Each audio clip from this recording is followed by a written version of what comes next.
It's a process that can seem like forever. The revitalizing of a program after a season left unfulfilled. A long practice of grinding patience and precision in anticipation of the first chance to prove this year will be different. Today, the wait is finally over. For the Bruins, the facelift of the program is finished in Westwood, and there's pressure to live up to the promise. Touchdown! What a play by Josh Rosen! For the Aggies, tension builds in College Station, and the expectation to win is now. How do you like that? Christian Kirk, the touchdown! A crucial first contest for two teams looking to return to national prominence. Texas A&M, UCLA. Their season begins now. From the legendary Rose Bowl, considered the #1 venue in college sports. Welcome to Pasadena, California, where we've got a good one for you today. It's the SEC versus the Pac-12 as Texas A&M comes into town to take on the UCLA Bruins. Hi, everybody. I'm Gus Johnson, along with my partner, Joel Klatt, and welcome to Pasadena on a special Sunday edition of college football on Fox. Now, this is a rematch of a game that was played last year with Texas A&M, Joel, winning in overtime in College Station. And coming into this game, the big question for head coach Kevin Sumlin, who's going to be his quarterback? Well, we have the answer, but it might not just be one answer. Nick Starkel, the redshirt freshman, is going to start for Kevin Sumlin at Texas A&M, but we are likely to see all three quarterbacks today. Kellen Mond, the true freshman from IMG, and Jake Hubenak, whose spot started last year when Trevor Knight was injured. But it's not who's going to start for me. It's how will they get the ball to this guy, Christian Kirk, one of the premier players in our sport. Christian Kirk is explosive on the outside. They'll hand it to him out of the backfield. Preseason All-American, and UCLA will have to account for where number 3 is on the field at all times. All right, UCLA finished the season 4-8 last year, 2-7 in the Pac-12, but they played their final 6 games without their star quarterback, Josh Rosen. Partner, he's back, He's healthy, Bruins are ready to roll. Yeah, and this man, Jim Mora, said to us yesterday, I don't feel a lot of pressure here in Westwood, in large part due to the fact that he's got Josh Rosen back at the quarterback position. This guy is a premier quarterback. He's going to be drafted in the first 3 picks in the NFL draft come April, but unfinished business here at UCLA. He needs a win to open up the season, to right the wrongs of losing a year ago in this game, and to get the season started on the right foot. Josh Rosen, off-season shoulder surgery. He's healthy. Some consider him maybe the top quarterback pick if he elects to come out of school this year in the NFL. And here come the Bruins.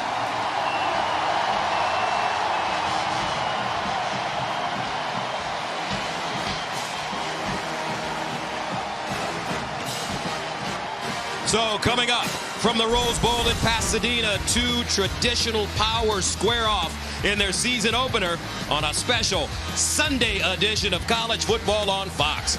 A&M, UCLA, opening kick coming up next. Welcome. How's it going? And welcome back to the Rose Bowl. UCLA out of the Pac-12, ready to take on Texas A&M out of the SEC in a series that dates back to 1940. A&M leads it 3-2.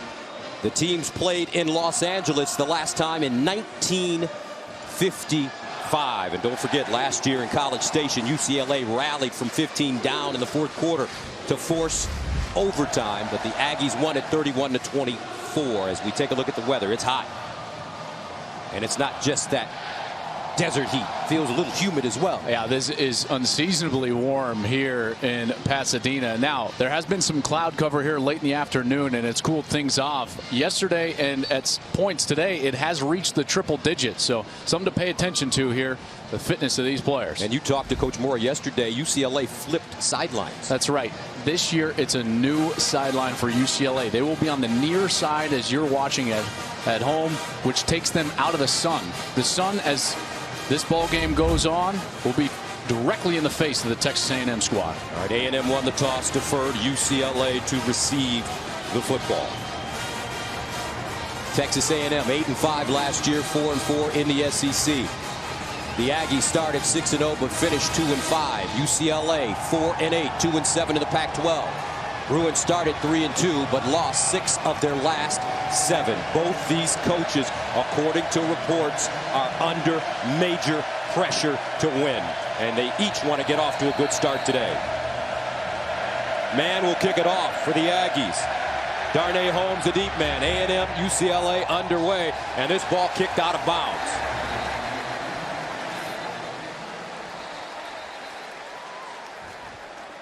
So the Bruins will get good field position. Kickoff out of bounds. 34, kicking team. Receiving team will elect to take the ball to 35-yard line. First down. SEC officiating crew today. All right, Joel, what's the story?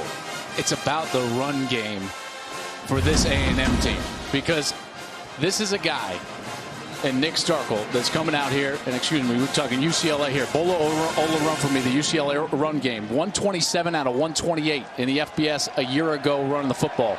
They were so bad. On the defensive side, Armani Watts, he's the new face of the defense. We've had great faces of the A&M defense. Most notably, one just left, Myles Garrett. Can Armani Watts step up this year? First down and 10 from the 35-yard line for the Bruins.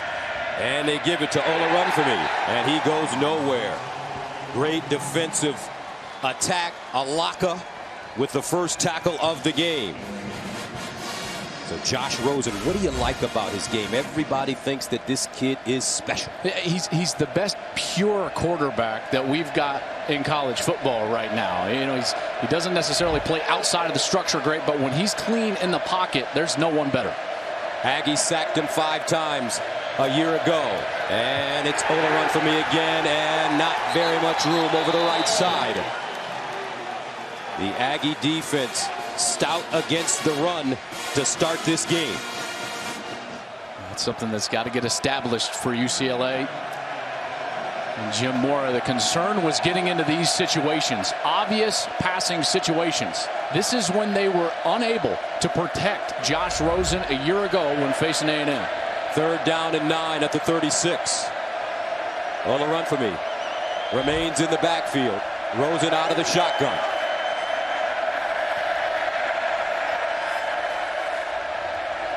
Here's Rosen to throw it for the first time. With time, over the middle, and it's caught at the 45. Josh Rosen throwing a strike. Jordan Lastly, the redshirt junior from Compton, California, with the catch. First down, gain of 19. UCLA will execute some fast tempo here. Rosen to throw it again. This time, the seam, and incomplete. That one thrown a tad bit high for Caleb Wilson. And for the first time today, Rosen has to pick himself up off the turf. Last year, as I mentioned, they sacked him 5 times. They knocked him down 7 times. He went 26 of 46 for 343, a touchdown, and 3 picks. And earned the respect of Kevin Sumlin, who after the game said, boy, the more we hit him, the better he got, in particular in that fourth quarter. Second down and 10 at the 46. Opening series for UCLA. Well, run for me. With space this time, and he'll try to claw his way inside the 40-yard line. Tyrell Dotson making the tackle. Kevin Sumlin, 53 years old, in his 6th year at Texas A&M. He's 1-9 against Alabama and LSU, beating the #1 Crimson Tide with Johnny Manziel at the helm in 2012.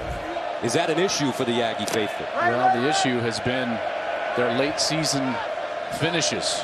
They've been 5-0 each of the last 3 seasons, and they have not been able to finish it off. Third down and 3 at the 39. Short drop for Rosen. Far side, puts it on the money. It's caught. Darren Andrews picks up the first down. That ball comes out of his hands, Joel, so quickly. Yeah, that's what I was talking about, that pureness of him in the pocket. You see the execution of the ball placement. This is an accurate throw. See how it's all the way outside in front of the wide receiver. Darren Andrews allows him to run through it, get the chains, and get a first down. First down, Rosen. Underneath and incomplete. He had a receiver, Christian Papico, and that one thrown a tad bit behind him, and Papico unable to bring it in. think some nerves getting the better of Christian Pabico, the junior from Long Beach. He's a walk-on, has worked immensely hard to get to this point on the field for UCLA, but unable to haul in that first opportunity there. Second down and 10 of the 34.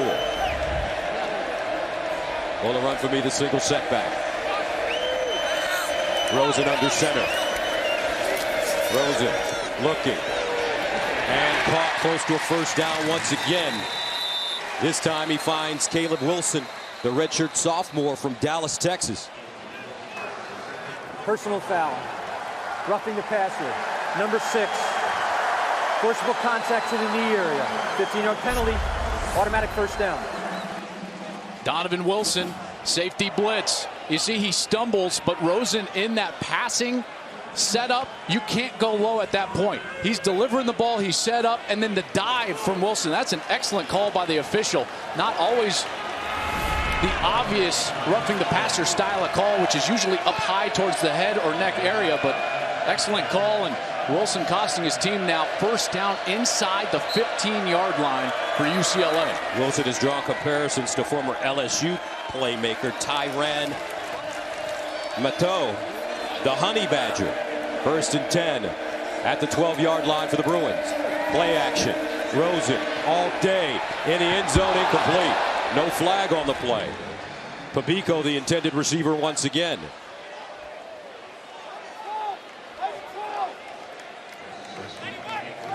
Rosen has had time to throw, but this is what I love right now. UCLA jumping in and out of tempo here, going fast on this snap. 10th play of the drive. And a quick strike. But A&M well prepared. Darren Andrews had no room after he caught the football. And he was gobbled up by Dotson and Caper Smith. Well, this is when the onus falls directly on the shoulders, or more specifically the right shoulder of your quarterback, Josh Rosen. Obvious passing situation, very difficult here as the back of the end zone starts squeezing the defense tighter to the wide receivers. There's just less space to operate with. Third down and 10 at the 12-yard line. Bruins need to go to about the 2.5 for first. Rosen in trouble, throws, and incomplete. He's got some backside pressure by Jarrett Johnson, the senior from Katy, Texas. And the Bruins will have to settle for a field goal attempt. And that was one of the questions for Texas A&M was, were they going to be able to generate pass rush without Myles Garrett on the field? Jarrett Johnson, the senior, he's 6'3", 265 pounds, and what a great spin move to the inside. Gets him free, and he disrupts the timing there to force a field goal. So J.J. Molson, who was 12 of 20 last year with a career long of 49, in to attempt a 29-yarder.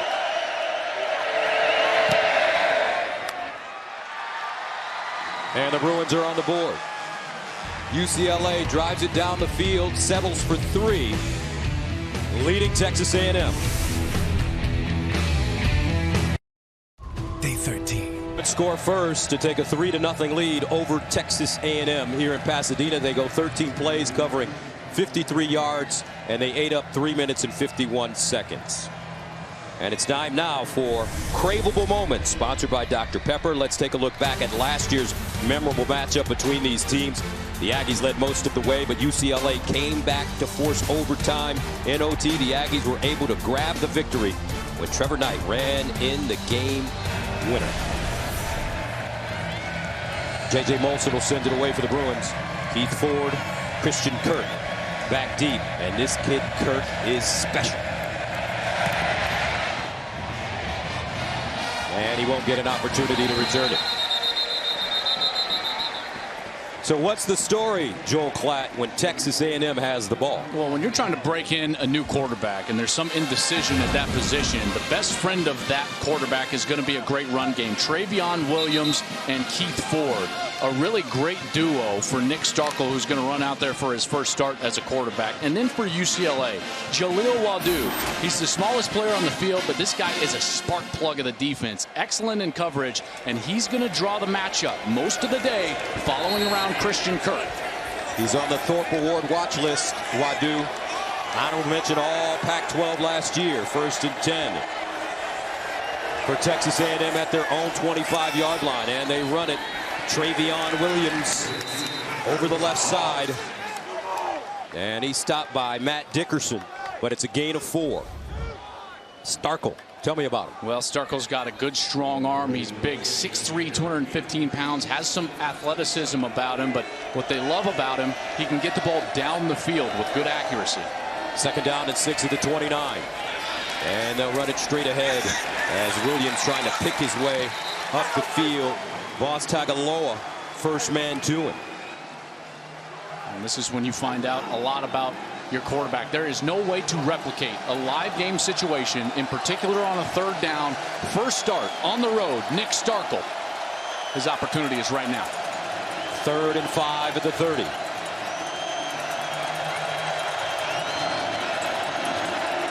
Starkel, low snap, he handles it, drops it off, underneath, caught Christian Kirk, and he'll pick up the first down. The junior from Scottsdale, Arizona, dragged down from behind by Adarius Pickett. I love what they're doing here. Kirk is in motion. He's coming and he's going to let everything clear out, and then bang, he hits it, and he's heading to the inside. That's an easy throw for the quarterback. They get it to their best player for the conversion. Gain of 13. First down and 10 at the 43. And it's Williams. Trayveon Williams, first true freshman for A&M to rush for more than 1,000 yards in the season. He ran for 1,067. I think the 3 most important players on the field for Texas A&M are going to be Ford, Williams, and Kirk. Can they help out their young quarterback, Nick Starkel? 2nd down and 8 at the 45. Starkel underneath, and he's got Kirk once again. Christian Kirk, a preseason All-American as a receiver and a punt returner. Gotta love the play calls from offensive coordinator Noel Mazzoni. In breaking routes early, easy throws for Starkel. He's able to complete them, and guess who's catching the ball? Number 3, Christian Kirk. That time he gained 12. 1st and 10 at the UCLA 43 and a flag. Legal substitution, 12-man in formation, offense. 5-yard penalty, first down. All right, let's go to Jenny Taft, who's got the eBay best seat in the house. Gus, I asked Coach Sumlin before the game why so quiet about the decision to go with Nick Starkel. He told me that was all by design. We've been happy with what we've seen from him. I also asked Coach Sumlin, will we see multiple quarterbacks tonight? He had hinted at that, and he said, you know what? I don't know yet. Maybe Kellen Mond at some point. We're going to see how this one gets started. All right, thank you very much. And Williams trying to hurdle the defender, can't get over the top of Adarius Pickett. He was trying to make all the highlight reels. Oh, he was so close, but Pickett does a great job. Make sure he gets that left foot, grabs hold, brings him down. Darius Pickett is a good player, well-seasoned player from that safety position. You'll see him up near the line of scrimmage a lot today. Had 42 tackles and 3 interceptions last year. 2nd and 14 at the 47. Starkel stepping up, delivers underneath, and he has Rashawn Paul. And Paul drags his man out of bounds. Looks like he's got a first down. Boy, I just love what Noel Mazzoni is doing here. Even in a 2nd and long situation, what does he do with his quarterback? He gives him easy completions right in front of his eyes, in between the numbers and in between the hash marks. He dumps it off, and it's a nice catch and run to move the chains. And Coach Mazzoni, and Coach is a very familiar coach around these UCLA you better believe it. quarters. 1st and 10 at the 33. And Williams again. Coach Mazzoni got to College Station via Westwood. As the coordinator of UCLA, he's worked really all over the country, but he had tremendous success here at UCLA between 2012, 2015. A guy named Brett Hundley is his quarterback, but still very good friends with Jim Mora. Just not this week. No texting for those two this week. 10th play of the drive. It started at the Texas A&M 25. 2nd and 8. They run left, and the breakback Keith Ford picks up the first down and more. The senior from Cypress, Texas, gains 11. What I love here about this run is that he finds the hole. He wants to go left, and then there's the vision for that cutback, and he finds green grass and lowers his shoulder for a nice first down. 1st and 10 at the UCLA 20 for the Aggies on their opening series. Ford again, bounces it outside. Nice move, keeps his feet churning and goes out of bounds. And there to usher him out of bounds, Josh Woods, but a flag on the play. I think they're going to get a late hit. After the play was over, personal foul. Number 1 defense, late hit out of bounds. Penalties half the distance to the goal line. Automatic first down. That's Darnay Holmes. He's a true freshman corner getting a start. And you see he just lunges right there at the end, clearly out of bounds, makes contact, shoves him again, and that's going to get called every time. Jim Mora was wondering how his young players would react to this stage, and early Darnay Holmes showing a little bit of nerves. Now first down and goal at the 5-yard line for A&M. Can they punch it in for 6 is the question. Forward in the backfield. They give it to him straight ahead. 4 touchdown Aggies.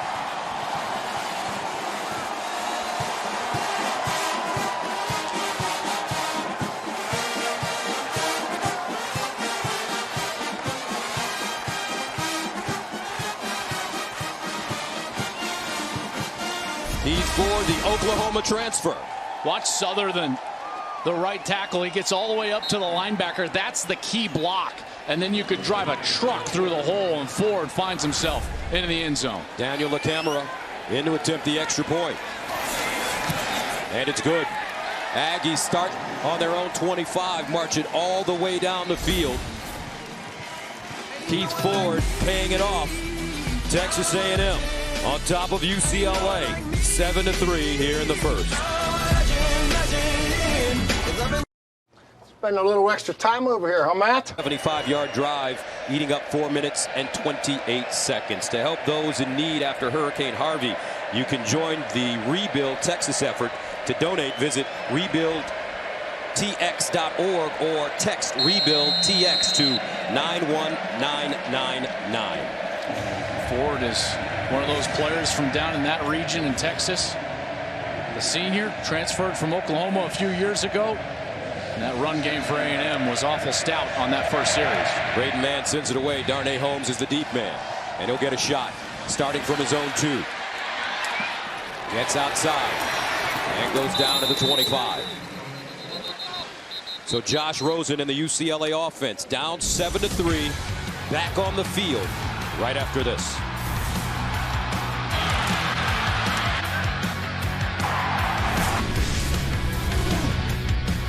Look at the Go RVing sights and sounds from beautiful Pasadena, California, and the amazing atmosphere here at the Rose Bowl.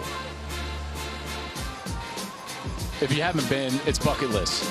The Rose Bowl is sensational. The entire experience. Coming in, you're driving through the neighborhoods, and all of a sudden, boom, there it is, the Rose Bowl, the iconic venue. And there, the San Gabriel Mountains. I remember being a kid growing up in the Midwest and watching games from the Rose Bowl and thinking to myself, is that real? Are those mountains real? Is that a set, just a backdrop? Yes. Oh, man. Beautiful here. Tip of the San Gabriel Mountains, about a mile and a half away to the heart, 43 miles. 1st and 10 at the 25. Rosen to throw on first down. And that one high. So UCLA has a new offensive coordinator coming over from the University of Michigan. What do you think he's thinking right now? Well, Jed Fish is a guy who's been in NFL circles and was under Jim Harbaugh a year ago. And what he's thinking right now is, how do I get my quarterback more comfortable? Because Rosen has hit the turf now 3-4 times during the course of this game. And they obviously got the penalty and got inside the 15-yard line. But they're having a hard time right now protecting up front, keeping Josh Rosen clean. Rosen 4 of 9, 31 yards. Quick strike this time to the near side. It's Andrews, and he is dropped. Wonderful job by Miles Jones, a true freshman from Magnolia, Texas. What great coverage here on the outside from Texas A&M. They're trying to get the ball out of Rosen's hands quickly, but right there, just steps up, and he's immediately there for the hit and brings him down. That A&M secondary playing very aggressive right now. 3rd down and 11 at the 24. Bruins need to go to the 35 for first down. Rosen dances out of the pocket and hit as he throws. Incomplete. Or is that one picked up? Jared Johnson with the sack. And Texas A&M has it inside the UCLA 5. Armani Watts scooped it up and almost got into the end zone. This is going to be very close. As Rosen is rolling to his right, Jarrett Johnson's going to beat Colton Miller, the left tackle, and Rosen tries to set up and throw, and that ball, that is going to be awful close. Now, I thought Johnson has made contact before that hand was starting to come forward. I'll be shocked if they don't look at this, but see how his hand is around his wrist? The control that Rosen has of the football will be what they are going to watch in this replay. When does control get lost for Rosen? And if that is before that hand starts moving forward, then you're going to have 1st and goal Aggies. Give a lot of credit to Jarrett Johnson. They've been wondering how they're going to replace Myles Garrett. Put pressure on the quarterback, and now twice Jarrett Johnson has come up with pressure, in particular on the backside of Josh Rosen. All right, let's go to our rules analyst. After video review, the ruling on the field of fumble is confirmed. 1st down. Well, we don't need to go to our rules analyst. Texas A&M has the football. Yeah, that initial look, Gus, I totally agree, because as Johnson's hand makes contact, you see the control is being lost with the ball in Rosen's hand. Credit Johnson just hustling the entire time. Absolutely. I think that's the correct call. Good confirmation by the replay officials, and A&M with a golden opportunity here. They'll start 1st and goal at the Bruins 3. Starkel lobs it in the corner and incomplete. Ball intended for Rodgers. And Kevin Sumlin knows that one was thrown a little high for Kendrick Rodgers. Yeah, in particular because Rodgers has such a height advantage. He's 6'3". He was working against Darnay Holmes, the true freshman. Holmes is only 5'10". So at that point, you just got to put the ball right back at the back pylon and let your tall wide receiver go and get it. Keith Ford scored the last time he touched the ball. 2nd and goal at the 3. Ford, no, in the corner and incomplete. This time, Christian Kirk, the intended receiver. Good defense by UCLA. Wadu, the spark plug. They have him listed at 5'9", 180 pounds. Coach Mora told us he might be 170 pounds soaking wet. And this is a huge opportunity here for UCLA. In sudden change situation, a chance to get off the field and force a kick. 3rd down goal at the 3. Keith Ford lines up in the backfield. They give it to Ford around the left side, and he won't get in. Wonderful job, but Darius Pickett denied him. Pickett had to avoid the block of the wide receiver who's going to come down and try to block him right here. And you're going to see our Darius Pickett. He's going to slip right past him. He spins, and then he is in perfect position to stop Ford at the 2-yard line. So Daniel LaCamera will come on to attempt a 19-yard field goal.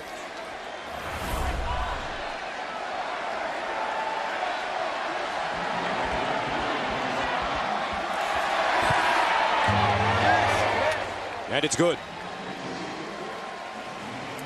Texas A&M takes a 10-3 lead on the road against UCLA. The defense forcing the turnover, and the Aggies look strong.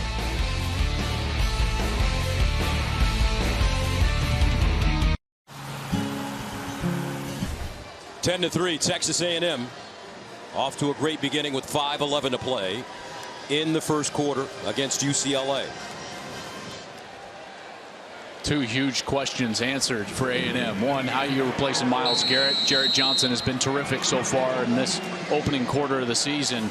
And the other question was at quarterback, and you got to say Nick Starkel has started this game very well. Now, missed an opportunity on the last series to get it in the end zone, but you take it at 10-3 and him settling in nicely. Braden Mann kicks it off. Darnay Holmes is deep.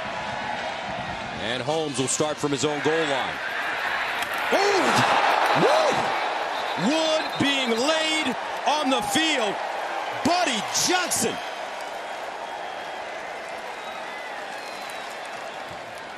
Oh my goodness. Welcome to college football, Darnay Holmes. He's trying to cut back, and that is just a perfect tackle from Johnson. Oh, goodness.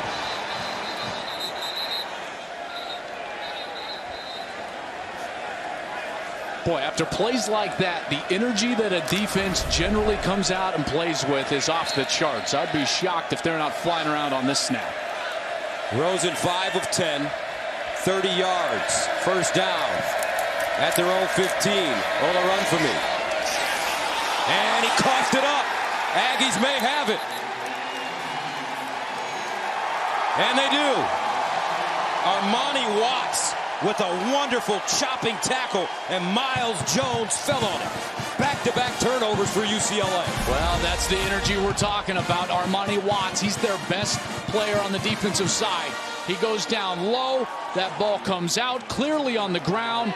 And Texas A&M with a second straight turnover. There is not a better start that you could have written for Kevin Sumlin and this Aggies team so far today at the Rose Bowl against UCLA. They've done everything right so far. And Joel, the thing they've done the most, in my opinion, is this Aggies team has come out playing physical football. They are the more physical team right now on each line of scrimmage. I would expect a little heavy dose of running the football right here from Noel Mazzoni, the offensive coordinator. They bring in two backs, Keith Ford, Trayveon Williams. This is Trayveon Williams, and he'll get inside the 15.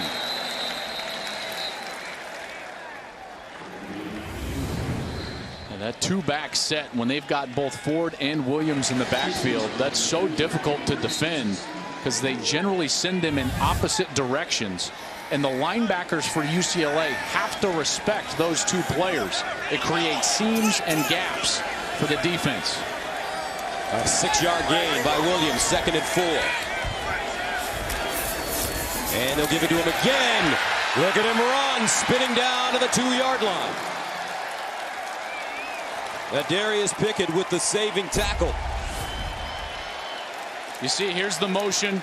You're going to send Ford one way and the other back the other way, and what it does is creates those big seams in the middle of the defense, and A&M is taking advantage of that right now in the run game. Trayveon Williams. 1st and goal at the 2.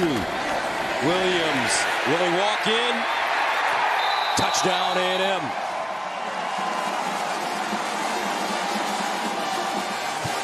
Dust your shoulders off, young man. 16-3.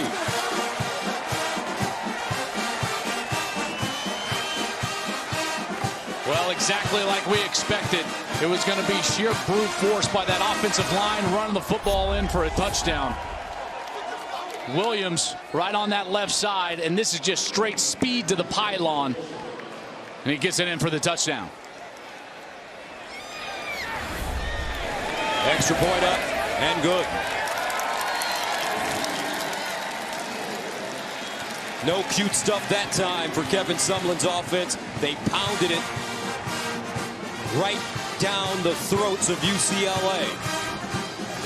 And right now, A&M with 10 points off turnovers in the last minute and 7 seconds. I just love the fact that Noel Mazzoni, the offensive coordinator for A&M, he found something. He found that when he's got both backs in the backfield, Trayveon Williams as well as Ford, whenever he goes with misdirection or sending one of those players in the opposite direction of the carry, he is creating big seams, and UCLA is going to have to make an adjustment because that was far too easy for a 3-play drive, marching it in, taking a 17-3 lead. Here's Coach Mazzoni. Won the game last year in College Station, using an old UCLA play, Joel, to get Knight into the end zone for the score. Yeah, that's one thing that not a lot is going to change when it comes to Noel Mazzoni's system.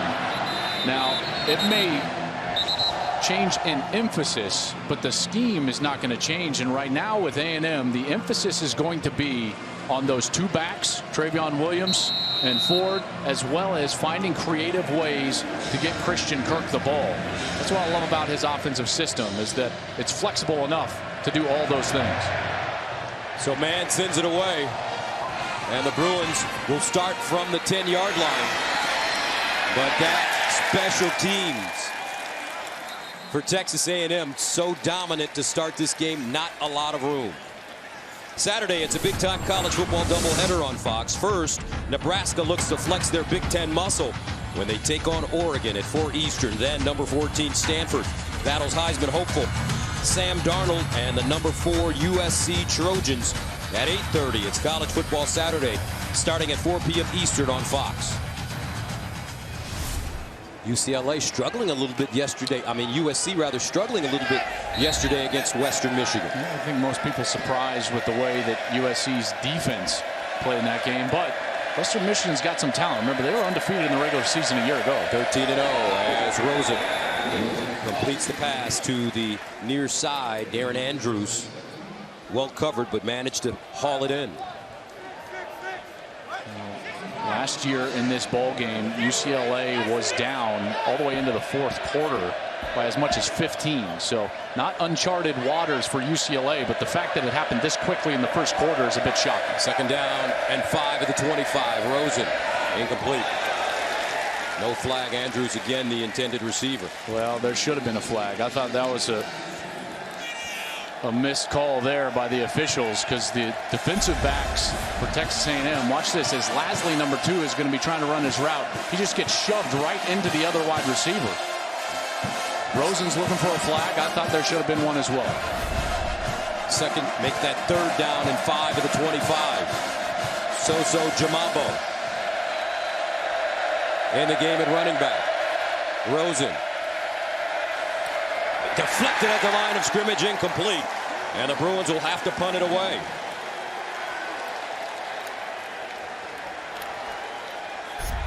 This is some athleticism, because as Rosen's looking here, Peavy's going to jump all the way to his right to back that down. Normally you just see those defensive linemen just kind of blindly stick their hand up, but Peavy's able to actually locate the football, go over and bat that thing down. And the punt deep from Austin Kent.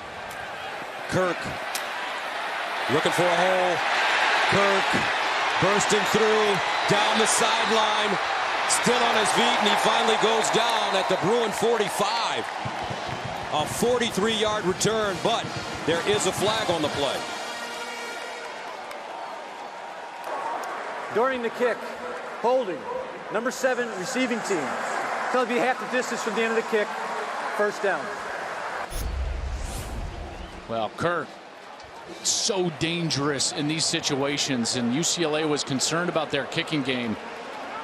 You see the hole right there, right in screen. Flag comes out, easy call, and negates just an excellent return. You know, the thing that makes coaches and just drives coaches bananas is that wasn't needed to support the return. That's one of those things where that's not an effort play. You can hold the guy trying your best, and it's right in front of and you happen to hold him, and coaches say, hey, listen, keep working hard, just try not to hold him. But when it's like that, it's almost like a mental error or a missed assignment. There's no reason to hold a player that far away from Christian Kirk, your returner. So instead of having the ball inside UCLA territory, Aggies will start from their own 6. Jeez, that's like 50 yards of penalties. When you just wrap up where they would have been, the other side of the 50, now starting at the 6. First down and 10 of the 6. Trayveon Williams in the backfield. And they give it to him. And he's met at the line of scrimmage, falls forward maybe a yard and a half. Kenny Young with the tackle. You see, these linebackers, when there's only a single running back, Gus, in the backfield, they don't have anything to pay attention to as far as misdirection. So their eyes are all over the one running back, and they can scrape across, find the hole, and make the tackle. They've been doing just fine when it's been this set. It's when they've got 2 backs in the backfield that UCLA has struggled. Second and 8 at the 8. Starkel to throw it. Incomplete. Starkel 3 of 6 to start this game.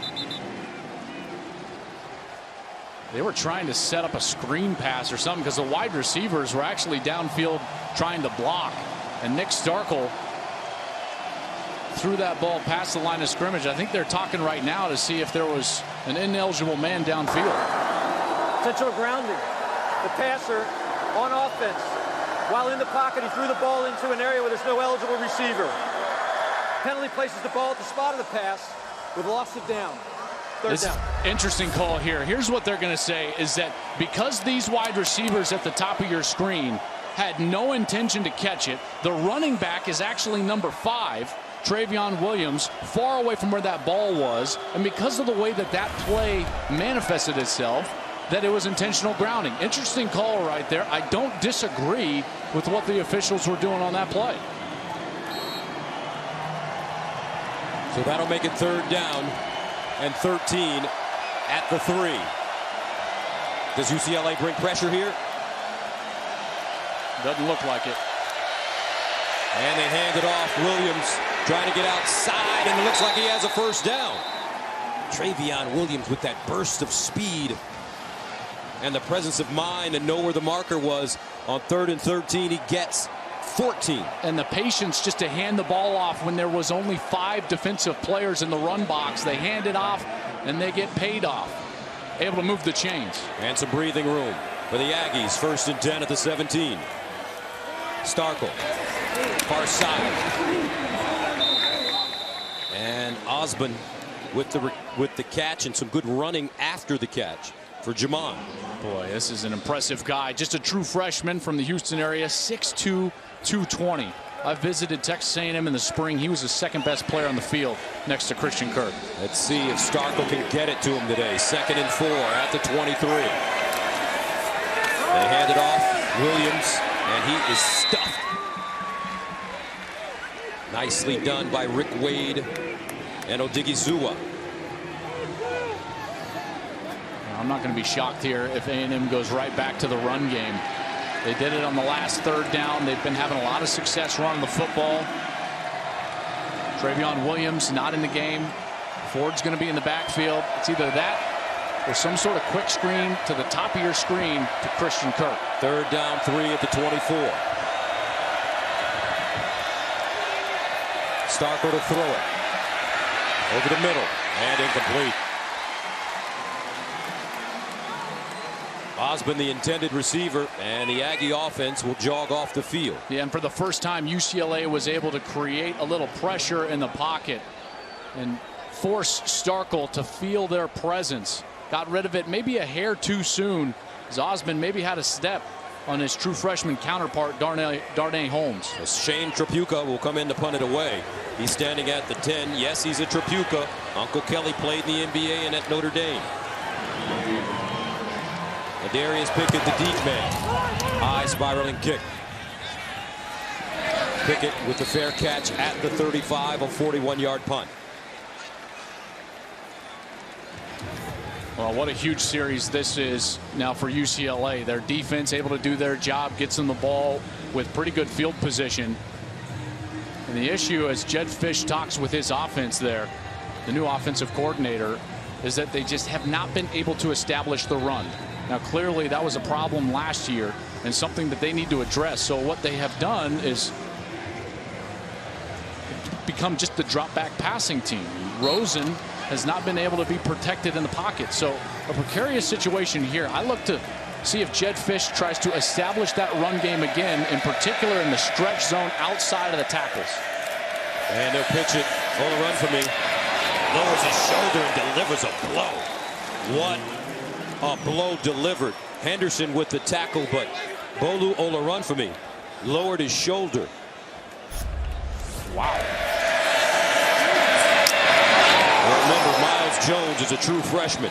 And Miles Jones, he's going to remember that one for a long time. A 1-yard gain, 2nd and 9 at the 37. And they'll run the reverse. Losley spinning forward, and he dives to the 43-yard line. Armani Watts with the tackle. That's exactly what Jed Fish has done, Gus. He's trying to get the ball in the run game on the perimeter, trying to help Josh Rosen and help his offensive line protect what could be the best pure passer in all of college football. That takes us to the end of the first quarter. 17-3 A&M. A&M with a 17-3 lead over UCLA, the SEC versus the Pac-12. As we start the second quarter, UCLA with 52 yards of offense in the first quarter, 2 turnovers. A&M had 114. Third down and 4 now at the 42-yard line for the Bruins. Josh Rosen looking to get on track. They need to protect him. Here's Rosen over the middle and incomplete. That ball dropped by Jordan Lastly, and the Bruins will have to punt it away. Yeah, I've been so impressed with number 10, Miles Jones, for Texas A&M. He's 6'4", listed at only 177 pounds. He's a true freshman from Magnolia, Texas, and he has been really good so far today in coverage. Stephen Flintoff punting it away. Kirk clears, and that ball takes a UCLA bounce. It'll be down at the 1-yard line. A 57-yard punt.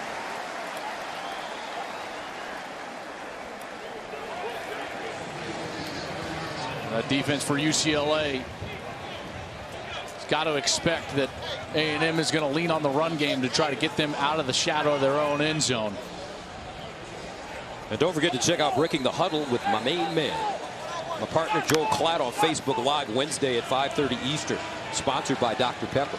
How about those Michigan Wolverines? They looked pretty fast on defense yesterday against Florida. I got to tell you, all the talk was about, oh, they have 10 new starters on defense. Well, those were the best 10 new starters I've seen in a long time. They have experience. They played a lot a year ago. Michigan certainly impressive yesterday, along with Alabama, doing what they were able to do to Florida State. First down to 10 at the 1. Aggies running it. And they'll get some breathing room. Also, the most impressive team in college football yesterday. I know who. The most impressive team in college football yesterday. Do you want me to say it, or do you? Yeah, you could say it. You should say it. Howard University beating UNLV, 45-point underdogs. Bring on Alabama. Here's Ford, and he'll get to the 15. Well, I tell a 9-yard gain. This is just a clinic being put on by the offensive line for Texas A&M. So impressive. Starting at the 1-yard line, snap the ball a couple of times, hand it off, and you're sitting at the 15. And they've juggled that offensive line. We wanted to get the 5 best players out there, regardless of position. They've done that. Aggies staying on the ground with Ford. So Eric McCoy, at the beginning of the season, they had him at left guard. He played center all of last year, and they realized they needed to move him back to his normal spot. That's right. Colton Prater, who they toyed with at the center position, has earned a spot there at the left tackle spot. Ryan McCollum, the left guard, number 77. Their right side, Connor Lanafear and Keaton Sutherland. They've done a great job owning the line of scrimmage. Nick Starkel, in his first start, has not had to do anything all that impressive because the offensive line is owning it. A&M continuing to dominate, and watch Williams down the sideline. Can he get there? Williams finally knocked down inside the 10 by Nate Metters. Trayveon Williams with a 72-yard run. You've got to love what you got going on here. You're going to get this, and then the pull around from the right tackle. Sutherland is going to get the key block, but that left side did a great job of sealing the linebackers, and then Williams with his speed on the edge. This is so far a devastating rushing attack for the Aggies. Remember, as a true freshman, he ran for over 1,000. He's got 119 yards rushing in the first half already, along with that big 72-yard run. UCLA does not have an answer right now, and it really doesn't matter whether it's Williams or Ford. One thing I like about this Aggies team, Joel, they're playing with a sense of urgency. Yes, and a physicality. This is still a physical game, played by physical men. Second down and goal at the 6. Keith Ford back in. He's already scored a touchdown. They fire it underneath. Caught at the 2-yard line by Osborne.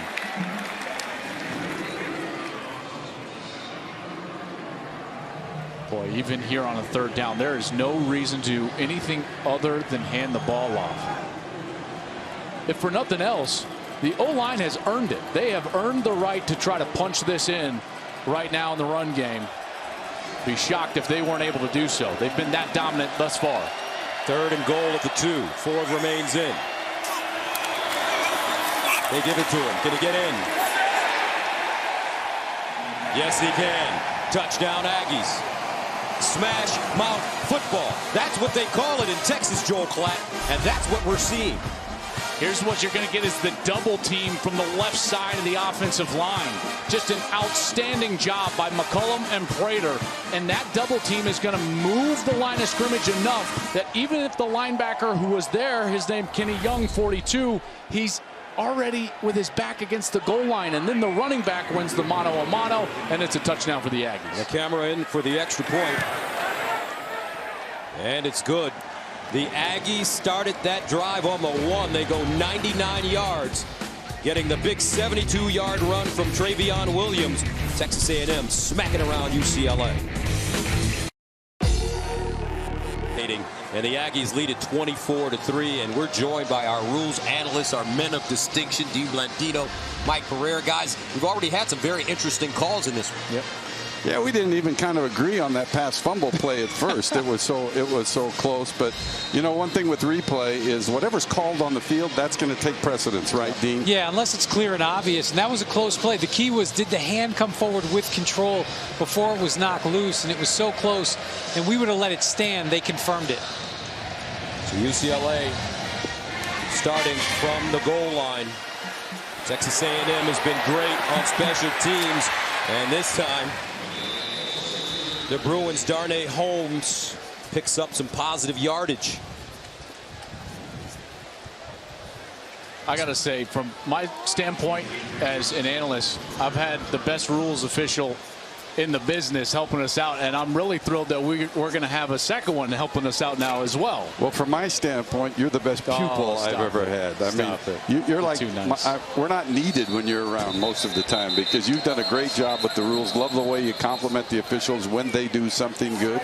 And when you disagree, you disagree respectfully, which we do appreciate. You know, you bring up an interesting point, though. I think people need to start thinking about complimenting officials more. In the youth ranks, we're at a shortage of officials around the country, and we need more people to get involved. First down and 10 at the 23, and they're running it over the right side.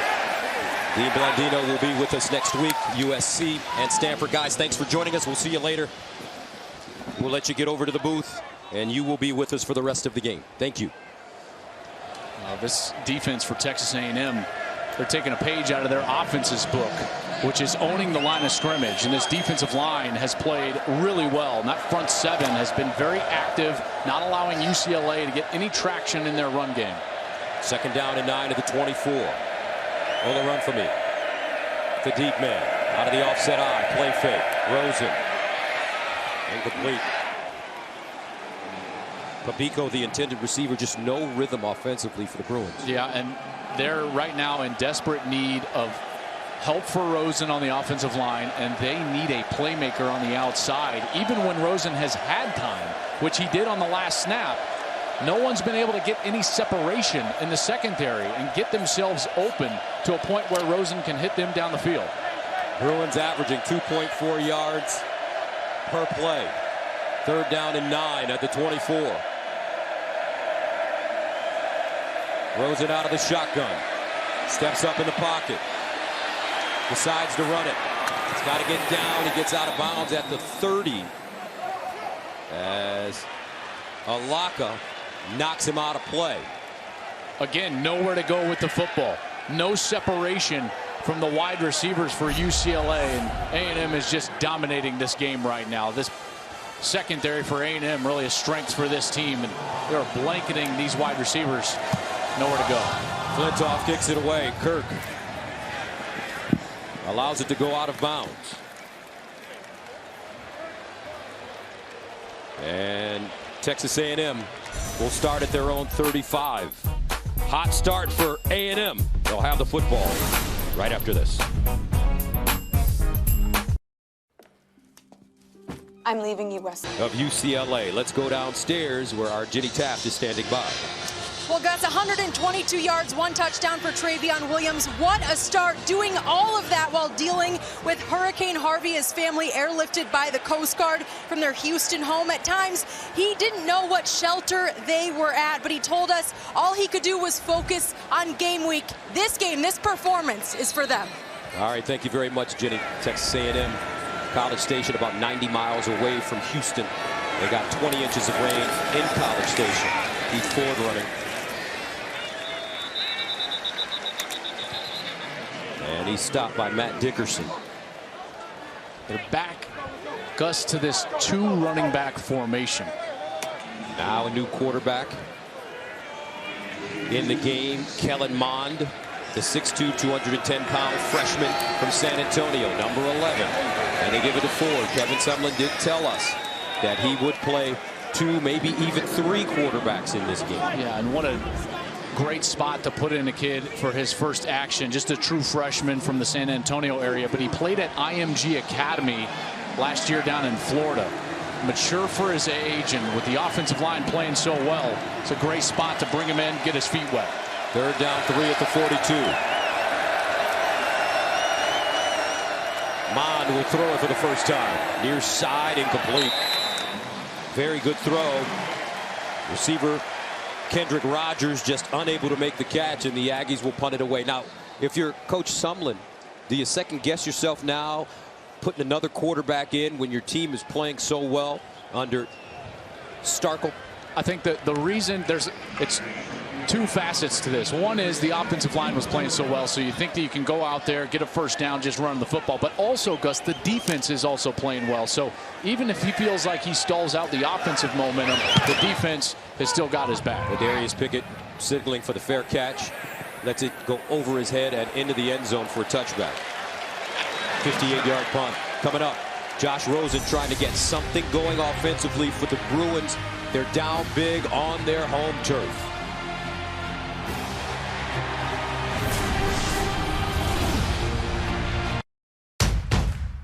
Kevin Sumlin enjoying the setting so far in SoCal. His Aggies up by 21. Rob Stone here with you. Coming up on the State Farm at halftime, we're going to have highlights of a top 25 showdown. West Virginia taking on Virginia Tech. Plus, Bruce Feldman is going to join us live. He has some significant injury news regarding some big-time quarterbacks. And Matt, Robert, Coach are going to join us. Guys, Coach is going to take you inside the Bruin locker room. Our sensors have been notified. All right, thank you, Rob. Here's Rosen on the play fake. Under pressure, throws, incomplete. Rosen, 6 of 16, 35 yards. The running game, 9 carries, 25 yards. So Darren Andrews is going to be coming from the right side. So as Rosen is waiting for him, here he is, number 7. He's just floating through the field. He doesn't do anything to get himself open, and then he just kind of lets the ball hit the ground. That was very questionable effort from Darren Andrews there, with Rosen fighting for his life in the pocket, trying to find someone to hit down the field. 2nd and 10, overrun for me. And he'll pick up a couple. Back in one of these situations, which is where Texas A&M has excelled, both in getting to the quarterback and their coverage down the field has been tremendous. The best part about what A&M is doing in these situations, Gus, is they're getting home with 4 guys. They're getting pressure with just the down 4, so they don't have to blitz. It allows for a lot of white hats in coverage guarding those Bruins down the field. 3rd down and 7 at the 23 for the Bruins. Rosen throwing off his back foot, incomplete. That one high. Miles Jones, the true freshman, covering Babico, the intended receiver.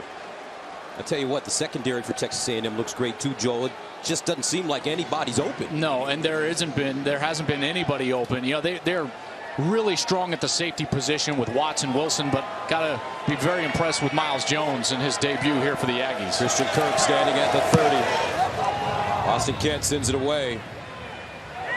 And this one will trickle out of play at the 44. 24-3 A&M. They'll have it on offense after this. Kellen Mond mains in the game, a 5-star recruit. Was the number 3 dual threat quarterback in the class of 2017 out of IMG Academy in Florida. In 10 games at IMG, 2,700 yards passing, 20 passing touchdowns, and just 3 interceptions. As he hands it off to Williams. Trayveon Williams has been brilliant here in the first half. Pickett with the tackle, over 100 yards rushing. Yeah, and with a nice assist from that O-line, you know, who's also been brilliant. 127 yards total for Williams. And he'll allow Mond. Fakes the handoff and gets it over the line of scrimmage. According to Coach Sumlin, his upside is limitless. His legs definitely come into play more than our other quarterbacks, but he's still a young guy. Well, he had the first third down throw that he had an opportunity to try to get him in a one-on-one situation, throwing to his left. Now another third down, but this very well could be a run play trying to utilize his legs. 3rd down and 4 at midfield. Ford in the game at running back. They give it to Mond. Mond picks up the first down and more as he's dragged down at the 34-yard line. A 16-yard gain by Pickett with the tackle. I love what they're doing because his eyes are just going to be all over the defensive end. And as Ford goes to the left, the defensive end gets blocked and there's nothing but green grass. Nice, easy play call for a true freshman, and he's able to run for the first down. At the 34.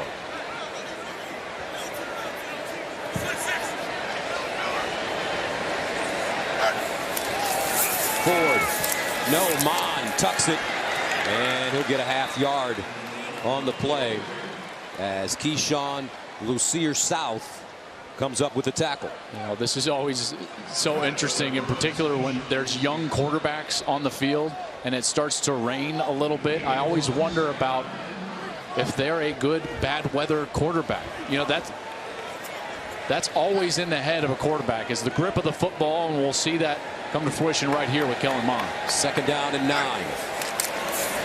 Mond flips it out into the flats, incomplete. Intended for Kirk. Rain coming down here in Pasadena. Joel, I thought it never rained in Southern California. You know, it generally doesn't, and Mond is having to deal with it. Boy, that was awful close to going backwards. Obviously rolling out of bounds, so they get away with it. But the first thing to go when it starts to rain is your confidence as a quarterback, and the ball is always going to tail down towards the feet of the wide receiver. 3rd down, 9 at the 33.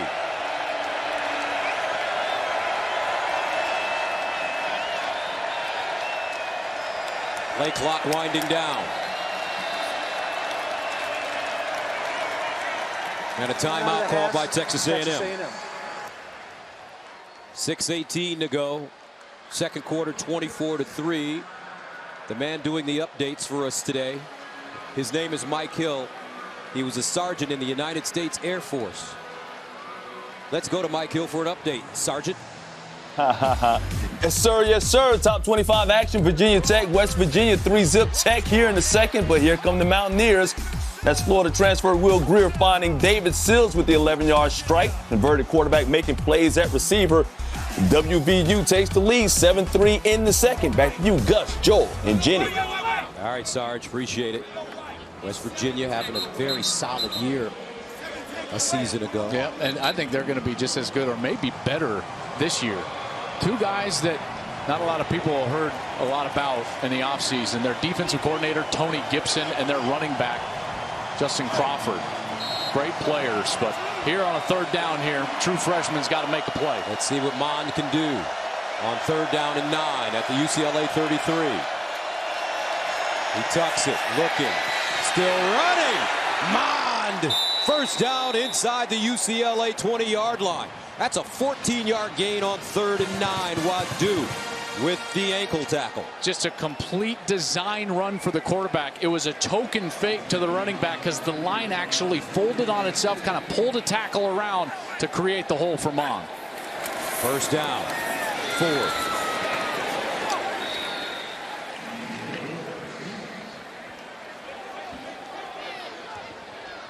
This offensive line has been so good today, regardless of quarterback, regardless of back in the backfield, whether it's been Trayveon Williams or Keith Ford. They have had big holes to run through thanks to those 5 big fellas up front. Gain of 5 on the last play, 2nd and 5 at the 14. And they'll run it straight ahead again and pick up a first down for Keith Ford. Not a lot of secret, tricky stuff going on with Texas A&M. No, and that's what's demoralizing. This game, the game of football, is a game of wills. You are trying to break the will of your opponent. And when they know you're going to run and you know you're going to run and you're still successful, that's the start of breaking the will of the opponent. First down and goal at the 9. Trayveon Williams comes back in.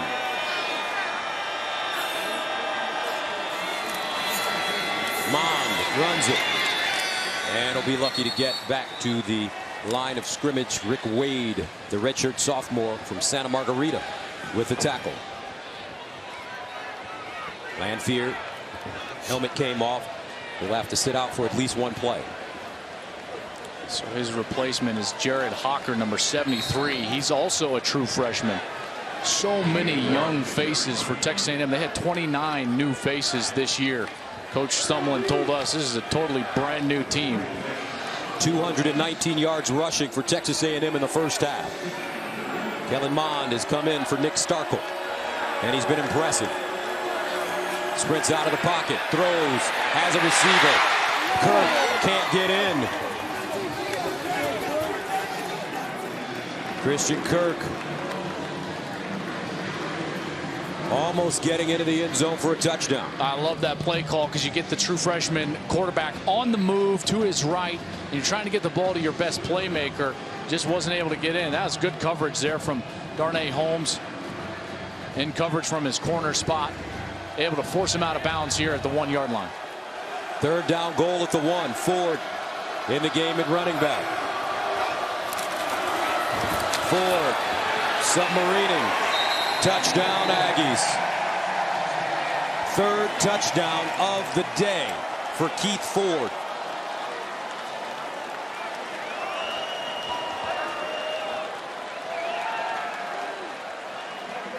Every time you hand the football off inside the 5-yard line, there's going to be an unblocked defender. The running back knows it, and at this point it's just man-to-man who can win at the goal line, and Ford has done it a few times today over the linebacker number 42, Kenny Young.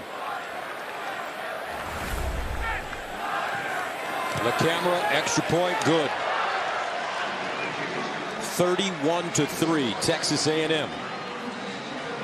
4 rushing touchdowns for the Aggies. Smash mouth all the way. Yeah, this has been a totally dominant performance here in the first half. This has not been trick plays. It hasn't been 2 pick sixes, although they did get the turnover that led to an easy touchdown. They've dominated on each line of scrimmage.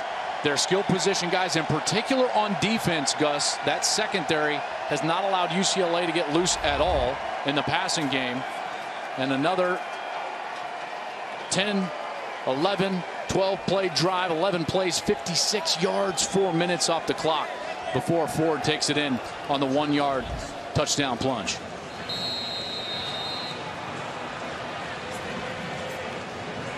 Darnay Holmes back deep for the Bruins as Mann will send it away. He's their kickoff specialist.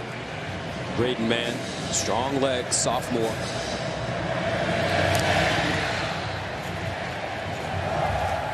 Holmes from the 5.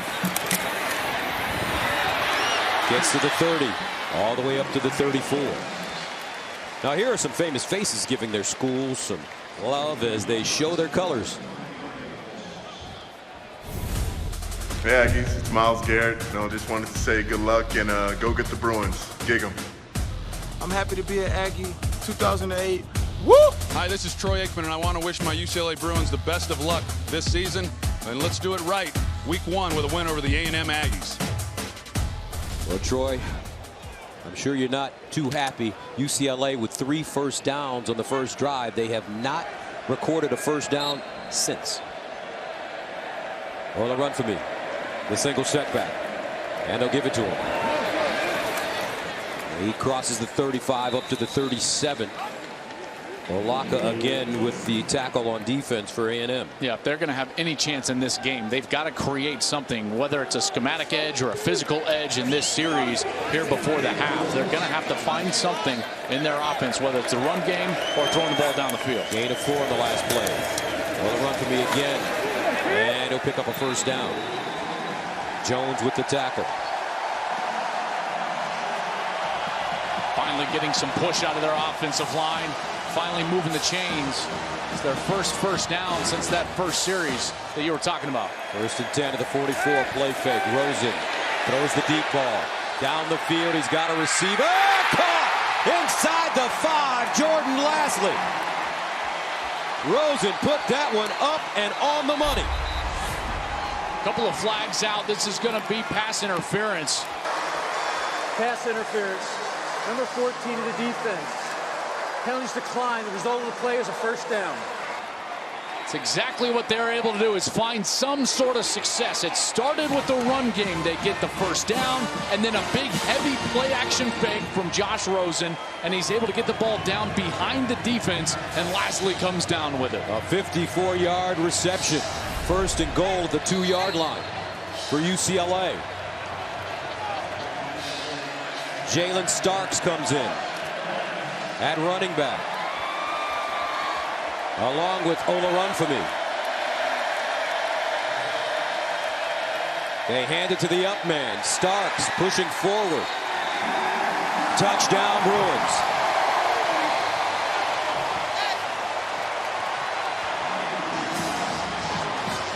Well, they needed that answer like they needed air to breathe in this game. Great push by the offensive line.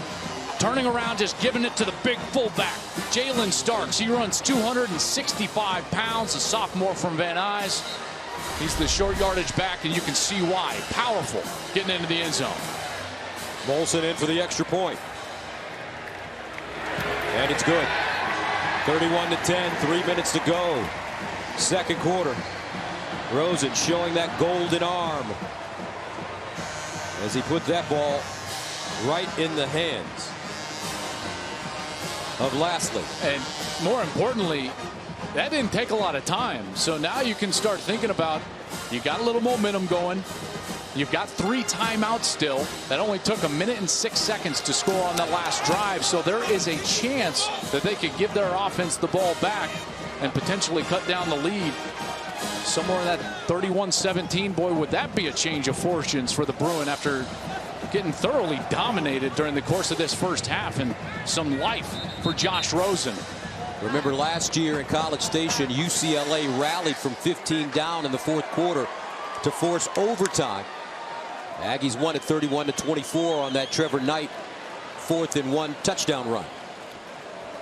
Now, this momentum that they've created is all well and good, but this momentum is going to go only as far as the run defense for UCLA allows. Because A&M, during the course of this first half, is just taking the air out of the stadium and the ball by handing the ball off to their 2 big backs and letting them run down the field. Looks like Nick Starkel will return to his quarterback spot when A&M gets the ball back. J.J. Molson will send it away. Christian Kirk is the deep man.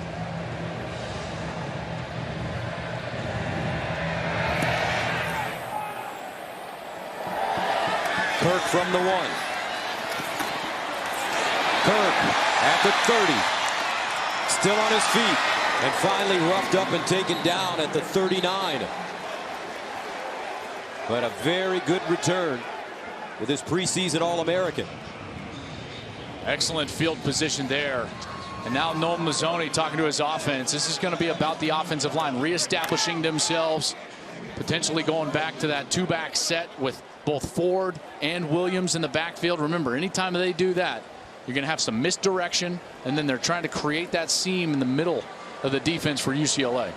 Nick Starkel back in at quarterback. Word surfaced Thursday that he was the answer to the A&M quarterback Riddle, who was going to start the season opener. Mond has come in, and he's played well for Texas A&M. First down at the 39 for the Aggies. Williams, over 100 yards rushing. Williams again, high stepping, big time player. 61 big ones, touchdown Texas A&M.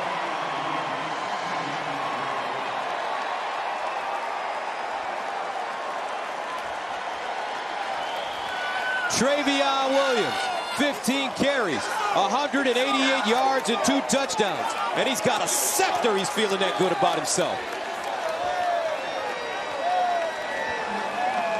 Hey, what are you doing? What a run.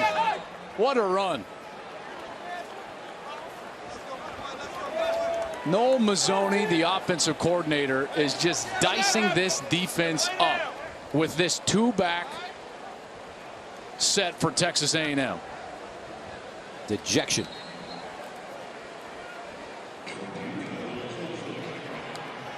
Coming into this season, according to reports, Jim Mora under pressure. 4-8 last year, 2-7 in the conference. And they're not getting off to a good start on their home field. The motion is going to clear out a linebacker. Watch the linebacker clear out. Now, at this point, it's just a math equation. All you've got is 5 Bruins in the run box, and you've got 5 Texas A&M offensive linemen. That's the absolutely best possible scenario to run the ball. All they've got to do is put a man on a man, and boom, they hit the edge, and he's down the field. That set has created amazing seams in that defense. Eric McCoy, 64. He really had that key block. Great block by the left guard. Center getting around in that spot. And Trayveon Williams takes it the distance. Texas A&M with 281 rushing yards and 5 rushing touchdowns.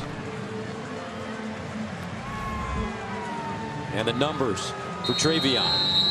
His career high, 217 against Tennessee. 38-10. 2:40 to play in the second quarter.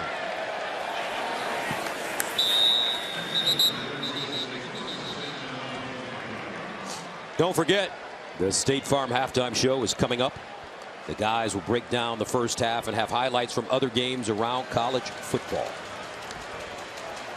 Well, Alabama looked good yesterday against Florida State, even though they lost a couple of key players. There was some teams that looked awful good yesterday, weren't there? Yep. I thought Michigan looked great. Probably could have been around 49-3 in that game against Florida. I thought Alabama looked really strong against Florida State. Oklahoma. I don't know if any team has looked good as what A&M has looked so far today. I mean, this has been dominant in a game in which they were an underdog. They've come in here and just handed it to the Bruins. First down at the 25. They pitch it to Darnay Holmes. Down the sideline. And Holmes picks up a first down. Knocked out a play by Armani Watts. A 13-yard gain. This offense going to try to chip away. They got the ball back quickly, but it was after a touchdown and not a solid defensive series. So they're not going to be able to cut back into the lead, in particular before halftime, like they thought they might when it was 31-10. But still, Rosen is starting to find some seams in this Texas A&M defense. Don't forget, Texas A&M will get the ball to start the second half. First and 10 at the 38. Rosen. Bottled up. Throws on the move. And caught for first down. Great throw. Terrific catch by Caleb Wilson. Yeah, Wilson had to reach back across the left side of his body. Caleb Wilson, 6'4", 235 pounds. He's got the best hands on the team and displayed it right there. Back-to-back 13-yard gains for UCLA. Rosen has got to unleash it now. And he finds his receiver once again for another first down, and it's Wilson. Wilson is a son of a football coach. His dad was a defensive line coach for Colorado, Oklahoma, now in the National Football League. He's been around football his entire life. And you can see how easily he picks that ball out of the air with those great hands of his. Texas A&M calls a timeout. They have one left. In the Huddle is brought to you by SoFi, a modern finance company. When you dive into these huddles in the timeout, generally what you're trying to talk about is exactly what player or area of the defense that you're going to want to scheme against. I'm talking about the formation, talking about, in particular, a secondary player, if they're going to go out there and throw the football, and then they're going to start talking about the details. Once they land on a concept, you saw Jedd Fisch actually hit the helmet of Jordan Lasley, number 2. Maybe they're talking about a detail for Jordan Lasley. They're designing a play potentially for Jordan Lasley. Those timeouts in the huddle are very beneficial for an offensive coordinator like Jedd Fisch. Fisch, the 3rd offensive coordinator for UCLA in 3 years. 1st and 10. Rosen looking, and that one batted down at the line of scrimmage. Armani Watts got up high. Boy, I love his athleticism. Armani Watts, the senior, he got injured last season. Probably the only reason he's back. He was an NFL talent last year. He's going to be an NFL talent this year, but because of that injury, missed some starts. He's back with the Aggies. Last season, a couple of interceptions, 6 tackles for loss. Preseason All-SEC and 2nd team All-American. 2nd and 10 at the 37. Rosen in trouble again. They knock him down, and it's incomplete. Trying to set up a screen, and it just never got set up. Rosen had pressure right in his face. Had nowhere to go with that ball. That was Terrell Dotson, the sophomore from Franklin, Tennessee, bearing down on Rosen in the backfield. 1:35 to play in the 2nd quarter. 38-10. UCLA 2 of 8 on 3rd down conversions. Faced with a 3rd and 10 at the 37-yard line.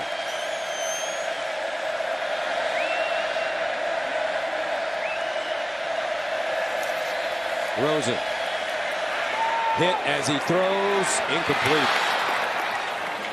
And he has been taking a licking, and he gets up slowly this time. Got him right in his ribs. And they're not doing anything exotic rushing the passer except doing it with effort and tenacity. They get to him there. That's Alaka, the junior from Houston, 6'3", 240, right into the ribs of Josh Rosen. They're able to keep everyone back into the secondary. And now UCLA is going to stay on the field for a 4th down. Bruins throwing caution to the wind now. Down big on their home field. 38-10. 4th down and 10 at the 37. Trips at the top of your screen. Rosen looks that way. Buying time, in trouble. Nobody home, and I think they're going to call this a sack. Yes, Tyrell Dotson. And Rosen limps off the field. Well, here's where he was looking to start the play. Over on the left side, 3 wide receivers and nowhere to go. No separation. No one past the chains that was open at all. And A&M and their pass rush is able to get back to Rosen and force him to escape the pocket. Tried to get rid of it, but just nowhere to go, and he was down before he let go of that football. What an amazing job by that secondary for Texas A&M. The fact that they are blanketing the wide receivers got to be frustrating for Rosen because he's got nowhere to go with that football. So a 1st down at the 46. Rosen limping off the field. Not a good sign. Starkel back in at quarterback. High snap. Handled. Over the middle, incomplete. Keith Ford, the intended receiver. All right, with 1 timeout here, sure they're going to want to try to be aggressive because they're not all that far from getting into field goal range. They're going to need to get this ball somewhere into that 34-yard line area, 33-yard line in order to try a field goal. So you're just talking about somewhere in the neighborhood about 12 or 13 more yards for A&M to get some points. 2nd and 10. Play fake. They swing it out. And it's Kirk, and he's dropped immediately. Well done defensively by Jaleel Wadu. Great recognition from Wadu. And then he has the athleticism to get Kirk to the ground. And now at this point, this is when I wouldn't want to take any chances. You don't want to create a score for the defense with a young quarterback. So this is where you just try to bleed out the clock a little bit, maybe hand the ball off and punt the ball down inside the 10-yard line. And I think that's exactly what Texas A&M is going to do here with Nick Starkel. A loss of 7 on the last play. Makes it 3rd down and 17 at the 47. Ford in the backfield. And they give it to him. Looking. Ford still running. Galloping. And he'll get to the 41. That's a 12-yard gain. But all in all, Joel Klatt, complete domination on both sides of the ball for Texas A&M. This team has played with a physicality, with an urgency, and it's paying off for Coach Sumlin. 38-10, the score at halftime. Texas A&M 342 total yards. UCLA 151. After a commercial break, we'll send you to Mike Hill, the sergeant, in the studio.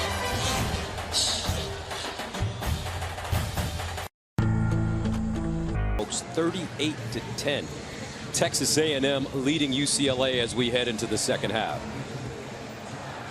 Gus Johnson, along with my partner Joel Klatt. Whoa. Texas A&M. Yes. Played with an urgency. Yep. A physicality. Yep. And with precision in that first half. You know, and for me, it boiled down to two things. The offensive line for Texas A&M was winning the line of scrimmage, and the defensive line was putting pressure on Josh Rosen. Plus, Noel Mazzoni was doing an excellent job with that two-back set. Ford goes in motion. They give it to Trayveon Williams. He's got a big hole. They do it again. The motion clears out a linebacker. Trayveon Williams around the edge. Huge block on the outside, and Williams is gone for the touchdown. On the other side, the defense, they have been pressuring Josh Rosen the entire day, and they've done it with just 4 and 5 rushers, allowing the secondary to sit back. Rosen's got nowhere to go with the football. It's been a completely dominant half by the Texas A&M Aggies. As we take a look at the Geico first half stats, look at that, 286 rushing yards to 37 for UCLA. That's all you need to know out of this game so far. The Aggies with the football to start the second half. And this is Kirk bringing it out of the end zone with a lane, and he'll dive forward and get to the 25. And let's go downstairs and check in with Jenny. Gus, thanks. Well, as you can imagine, Coach Sumlin very pleased with the running backs. He said, I expect that from them, and his quarterbacks have managed the game well. But the big story on the other side of things, before the break, Josh Rosen, clearly frustrated, walked off with a little bit of a limp.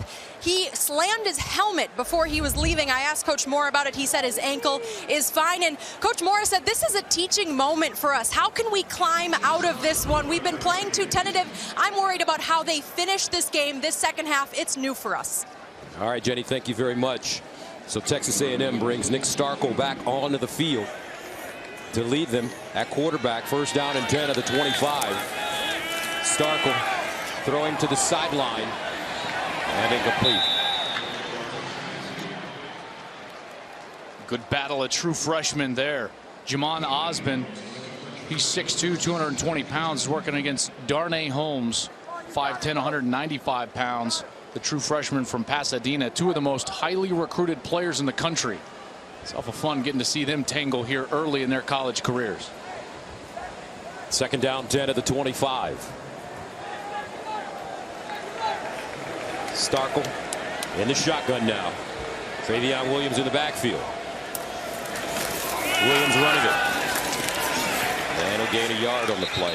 Matt Dickerson defensively for UCLA. You know, the adjustment that needs to be made for UCLA is twofold. One, the safeties are going to have to get more involved in the run game, and so you're going to see the opportunity for one-on-one coverage on the outside. And then secondly, those front interior guys like Matt Dickerson, Boss Tagaloa, they've got to start winning, in particular in the one-on-one situations against the guard. Third down 9 at the 26.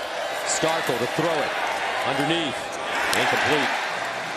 Good defense. Kenny Young knocking it out of the hands of Aaron Hansford. And Texas A&M 3 and out to start the second half. Yeah, and a great series for UCLA to build a little bit of confidence for that defense, because they did not have much confidence going in that second quarter, and they'll give a pretty good field position opportunity back to their offense here after this punt. So Trapuka will punt it away from the 12. Darius Pickett, the deep man for UCLA, at the 27.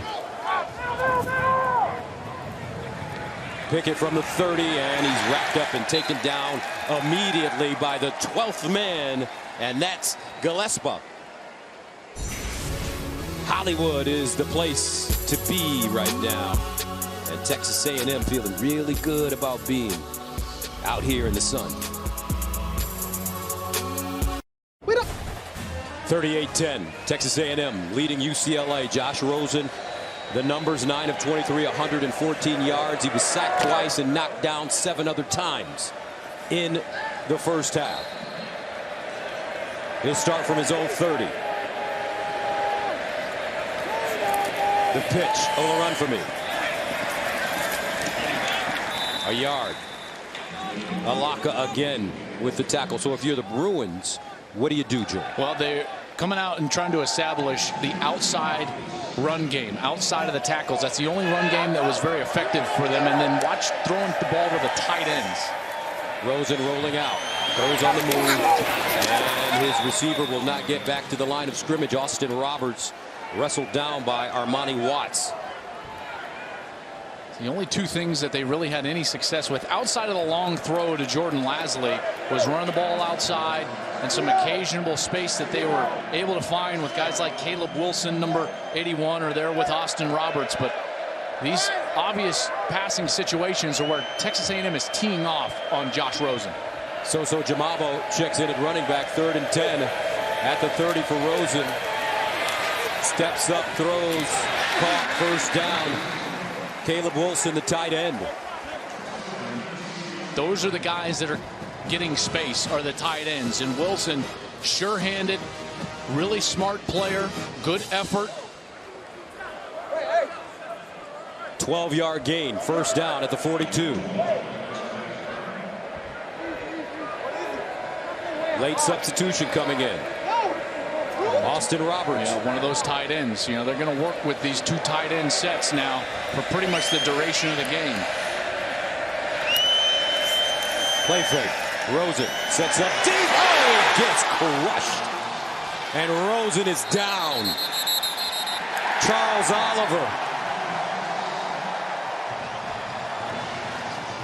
And Texas A&M has the football again. The 3rd turnover of the game.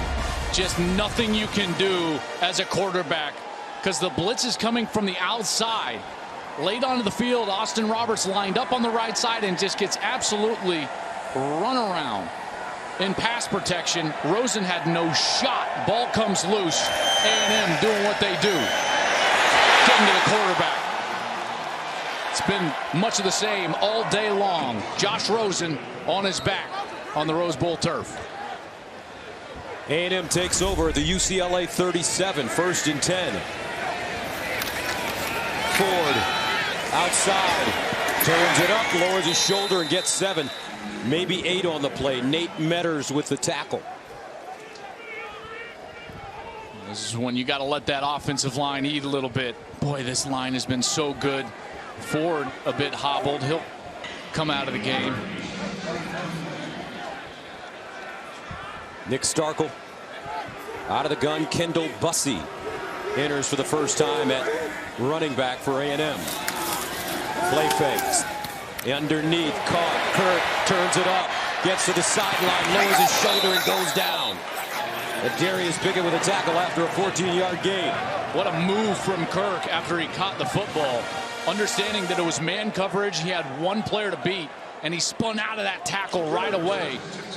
Gets the first down and lets him know it. 4 catches, 46 yards for Christian Kirk. I think one of the most underrated attributes that a wide receiver can have is awareness of where that defender is trying to come up and make the tackle from. Kirk clearly had it and spun the opposite direction to get clean and free for the first down. At the 16. Bussey.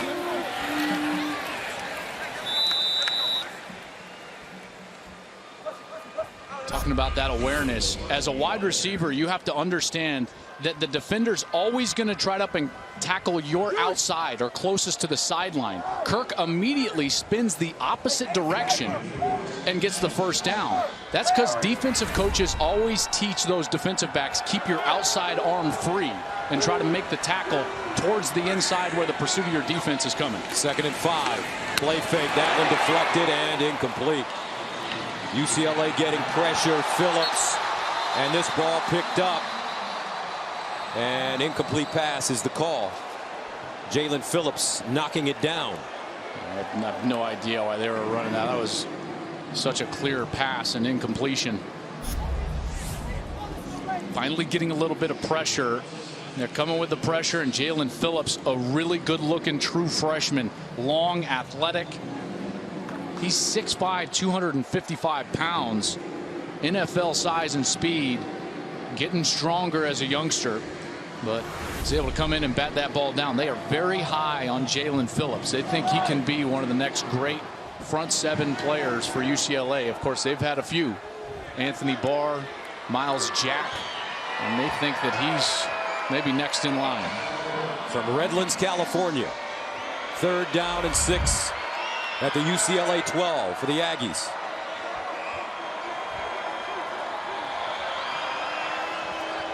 Trayveon Williams back in the game. Starkel with protection now decides to run it, and it'll be dragged down from behind. UCLA doing a great job. This time it's Tuioti coming up with the stop. Love the effort from Tuioti Mariner, senior from Corona.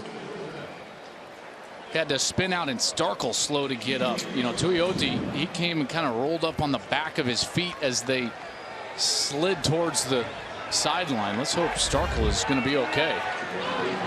The camera in to attempt a 32-yard field goal. And good. 9:57 to play, 3rd quarter. A&M 41, UCLA 10. 41-10. Texas A&M. And here is the Jeep stack comparison. Starkel limping off the field on the last play. Both quarterbacks that we've seen today have had a little bit of success. Mond, more the runner, so he's had the success rushing the football. Starkel has been effective, but he hasn't really needed to be effective because of the effectiveness of their run game. As they Starkel him on the sideline, I was just going to say, these two guys, I mean, this program, you can clearly see with all the true freshmen playing, these young quarterbacks, they've got real potential here. Maybe this year the way they're playing, and certainly in the years to come. Holmes from his 5-yard line, looking to get outside, and he's out of bounds at the 15. Time now for a game break. Let's go to Sergeant Mike Hill in the studio. All right, Gus. Mike Hill used to, the way he got into sportscasting, he used to do a news report for the Joint Chiefs of Staff when he was in the Air Force. Doesn't get higher than that. Oh, my goodness. That report better be on point. Peter Jennings, Ted Koppel, they didn't have anything on him. 1st and 10 at the 17. Jamabo.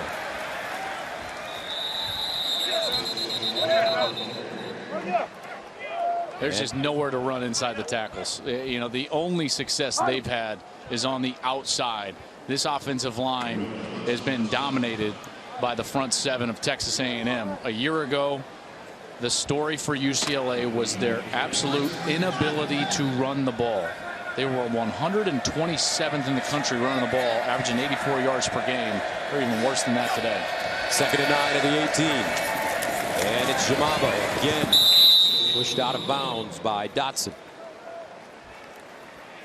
You get the feeling when you watch this Texas A&M team, and you know this because you went through it when you were a quarterback at Colorado. The players understand what their coach is going through, and you can tell that they're out there really balling for him today. You used a term earlier in the game that I think is absolutely perfect. They're playing with a sense of urgency in every facet of the game. And you could say, hey, maybe that's for Kevin Sumlin, maybe that's for themselves. Whatever it is, they're playing with that sense of urgency today. 3rd down to 3. Rosen sprinting out of the pocket. And knocked down, incomplete. Another well-defended play. Lasley, the intended receiver. And I tell you what, we've been mentioning Armani Watts' name all day. He's a senior. Beginning of the game, I said that this guy is their best defensive player. He has not disappointed. They have been so good in the secondary.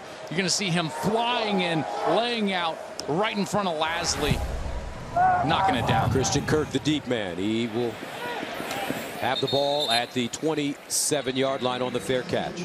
8:32 to play, third quarter. We'll take a quick break. A&M with the lead and the football right after this. Coke Zero is now ahead for Texas A&M, sponsored by Coors Light for the climb ahead and the celebrations to follow. Climb on. Yeah, you know, a couple of games that they should easily handle. Nicholls State, Louisiana Lafayette. That Arkansas game is going to be in Dallas at AT&T Stadium. South Carolina, October 7th. That's a huge one. They'll be hosting Alabama. They've got all those games before they go on the road again in a true road environment. Obviously a neutral site for Arkansas. Their next road game, October 14th.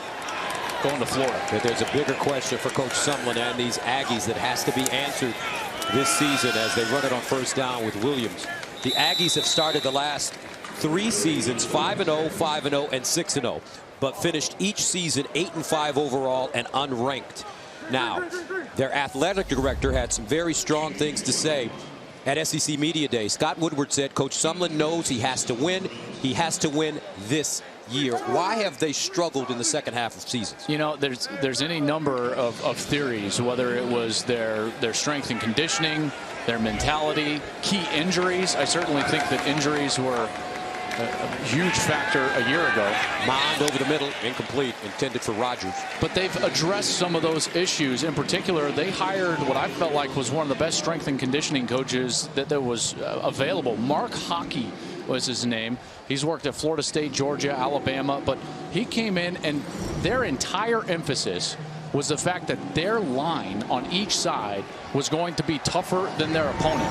They felt like that was going to give them their best chance late in the season. Last year, they were a great running team, and then down the stretch, they faltered a little bit off of that. You can say it was Trevor Knight's injury, or maybe that offensive line wasn't playing up to their standards late in the season. Either way, they've certainly tried at least to address the things that they can control. 3rd down and 8 at the 31. Mond running it, looking for the first down, and he has it. I tell you what, this kid right here, Starkel went out of the game with an injury. He gains 10 yards, but this kid right here has a specialness about it. You know, scouts would say it's a suddenness. When he moves, there's a suddenness to the way he moves. It's decisive. His first step is almost electric in its ability to get him started in the right direction and find the hole. And he'll dump it down to Rogers. And that's an incomplete pass. So many young players have played for this A&M team. You know, that's another component to maybe some of those poor finishes is just mentality, leadership. Well, they got a lot of new faces for Texas A&M. We've seen a lot of them today. Couple in big spots for Kevin Sumlin. Jamon Osmond, their wide receiver. Kellen Mond in there at the quarterback position. They've had Jared Hawker, an offensive lineman, a true freshman, play at some points in this ball game. So that mentality is also changing for Sumlin and the Aggies. 2nd and 10 of the 41. Bussey in the game at running back. And they give it to him. Big opening. Bussey dives forward, and he's close to a first. As Adarius Pickett makes the tackle. Don't forget, back in 2013, Coach Sumlin was awarded a 6-year, $30 million contract. Yeah, and they also, it wasn't just their investment into the coaching staff, which they clearly made. But remember, they totally rebuilt and revamped Kyle Field and made it one of the premier venues in all of college football.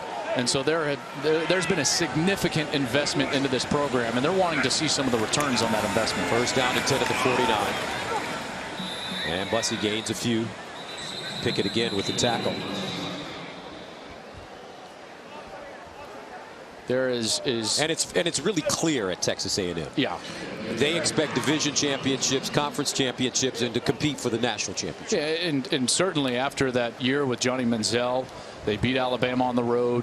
They have that electric Cotton Bowl and just a drubbing over Oklahoma. And I think I know the guy who was calling that game. I tell you what, Johnny Manziel was just a pleasure. Wonderful college player to watch. 2nd and 6 at the 45.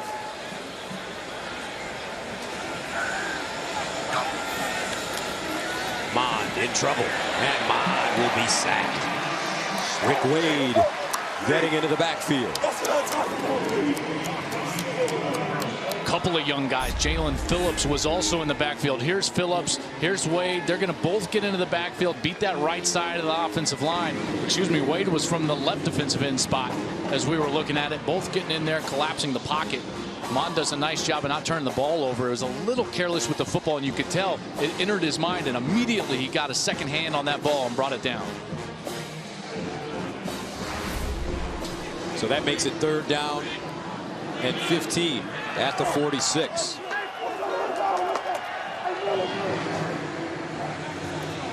Mond handing it off. Ford around the corner.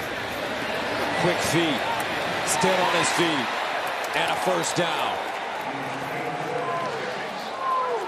That is 2 different times today that Texas A&M has had 3rd down and longer than 10 to convert. They've handed the football off and converted. What a great job by Ford finding the open areas and then staying in bounds over there on the left side of the field, finding the chains for a conversion. A 20-yard gain brings up 1st down. Boy, this Ford-Williams combination, they are something, aren't they? Yes, they are. This kid's playing well, too. Mond in for Starkel. Mond to throw it. And his receiver not holding on to the ball. It's Jones. I would say there's only one area of the team that we haven't really seen how good they are or they aren't at this point for Texas A&M, because they just haven't had to throw the ball. There hasn't been any pressure on their passing game at any point during the course of the day. So maybe that question goes a little bit unanswered today for Texas A&M, but surely in every other facet they've answered with a resounding solidness that is pretty impressive. Williams. And Williams gets across the 30-yard line.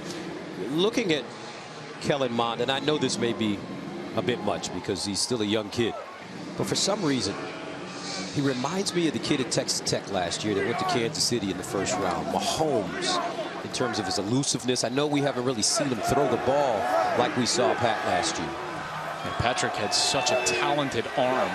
You know, it's difficult to know because, again, we just haven't seen the pressure on the passing game, him having to throw the ball down the field. But I see what you mean in the way that he moves, right, finds space, can slide. Yeah. It's 3rd down and 6. Mond. And incomplete. And that'll bring up 4th down. Did you expect Mahomes to get drafted as high as he did? I think he was the 10th overall pick. You know, not until we started getting closer to the draft. And what happened with Patrick Mahomes was that every coach in the NFL that ever coached Brett Favre saw Favre in Patrick Mahomes. And so it's not a surprise that Andy Reid went way up there to grab him. But that was kind of the comparison amongst those coaches. So LaCamera in to attempt a 48-yarder. And he just stepped up and drilled it. All sides of the ball playing well for Texas A&M. Offense, defense, special teams. 44-10 is our score. Back to Pasadena right after this.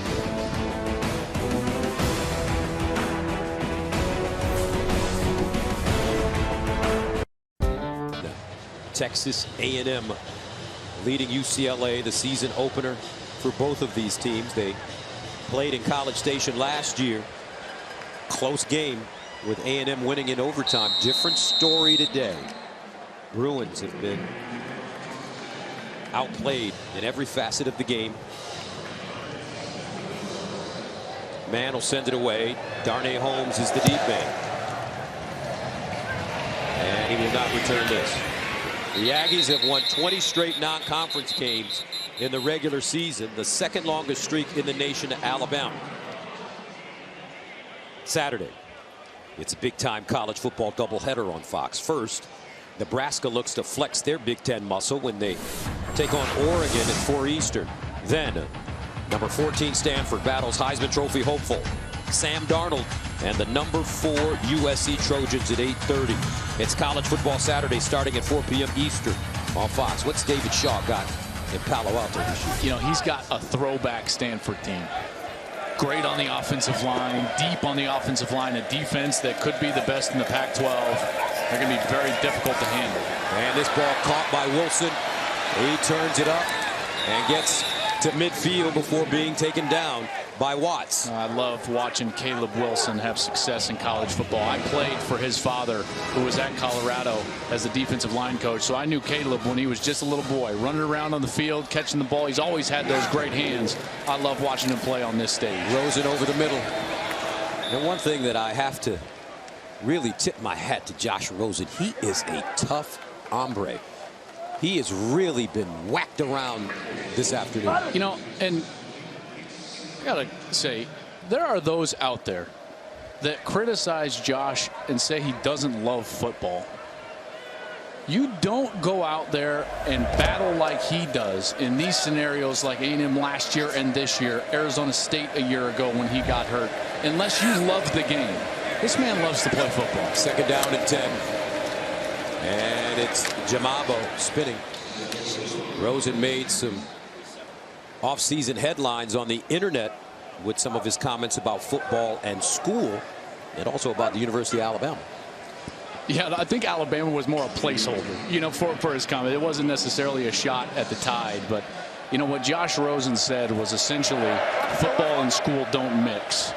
And Josh is not totally wrong there. Now, I don't agree with everything he said, but there were a lot of things that he said in that interview that were right on the money. Third down and 7 at the 48. Rosen on the money this time, and a first down. And it's Andrews. Rosen saying that the universities don't do enough to support the student athletes. Yeah, I think that was a bit of his youth, because you have to understand that the universities are also providing an unmatched opportunity for you to not only play football, but to get an education. Rosen looking long. Incomplete. Lastly, the intended receiver. Yeah, and certainly there are players that fall through the gaps, and that's the unfortunate side of football. And I wish that universities could identify those kids sooner, and programs identify those kids sooner, so that they can help them through their issues in college. But I will say the inconvenient truth is that conflicts do arise between intercollegiate athletics and academics. And if you're a scholarship athlete, male or female, generally you have to lean towards your scholarship sport. And people didn't want to hear that, but he was right. Second down and 10 over the middle, and this one caught as they go up high. Theo Howard with the reception, and he gains 16. Unfortunately for Josh, is the general perception and then reaction to those comments were really misleading. They were lazy, misguided, and he took the backlash. But rest assured, his teammates loved him. Josh over the middle, caught, and this is Wilson again, close to the 5-yard line. I mean, this is a big-time throw right here from Rosen. This is the type of throw that scouts are going to drool off of, because he moves the defense with that pump fake, and then bang, right on the frame of the tight end. That's a big-time throw. First down and goal at the 7. They run it with Jamabo. Touchdown, Bruins.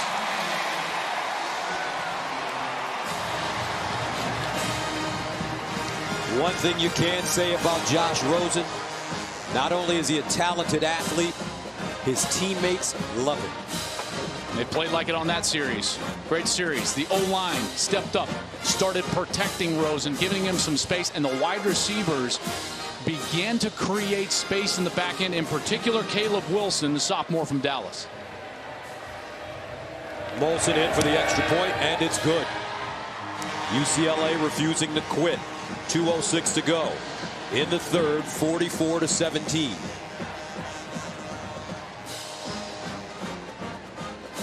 It's an excellent series there for UCLA. Their talent finally starting to show a little bit on the outside.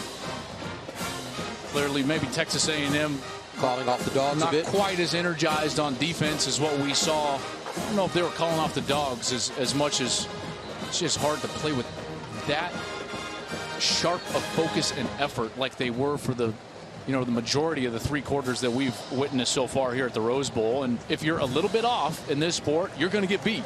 And that's what all of a sudden happened on that last series. But it really started with the protection. you know, when this kid has time, watch out, because he can do some special things down the field.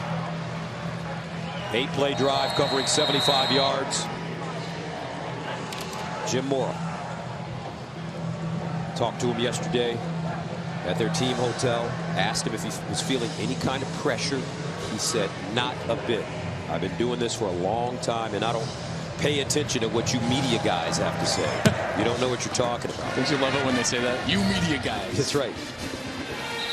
Why do they always say it with that vitriol in their voice? What's up with that? You got to be mad at somebody. Get ready to start your day with First Things First. Weekday mornings on FS1. Join host, the Hall of Famer Chris Carter, along with Slick Nick Wright, as they kick off the day with the hottest stories in sports. First Things First premieres Tuesday at 6:30 a.m. Eastern on FS1. Gus Johnson, Joel Klatt, Jenny Taft with you from the Rose Bowl.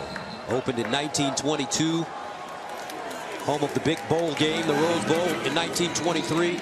And UCLA's home since 1982. Mond remains in at quarterback. Here's the handoff. Williams. Let's go downstairs to Jenny. Well, you mentioned that quarterback Nick Starkel left with an injury. It appears that he has now left the building. He was on a cart. He needed assistance to walk, and he was limping. He had been evaluated for his legs on the field, guys, and that is the latest with Starkel. Okay, thank you very much, Jen. So Coach Sumlin told us that he could possibly play 3 quarterbacks in this game. He's played 2, so Jake Hubenek still has an opportunity to play.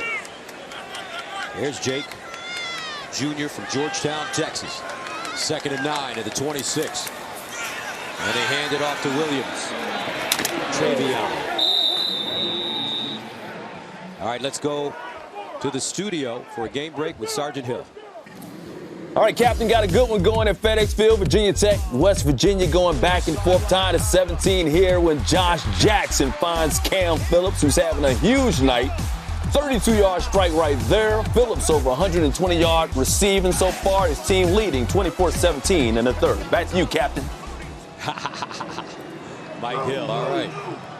Boy, that's a good game there. Virginia Tech, in terms of their matchup, trying to find a quarterback.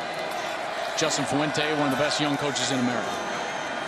Williams, 20 carries, 201 yards rushing today for A&M. That ball broken up as Wadu steps in the lane and knocks it down. Yeah, he's played hard tonight, and he's had a tough responsibility generally following Christian Kirk around. And Jaleel Wadu, senior from right here in L.A., Thorpe Award watch list, starting as safety for 3 years, and he's playing like it. He's had a good game tonight while his teammates have potentially struggled around him.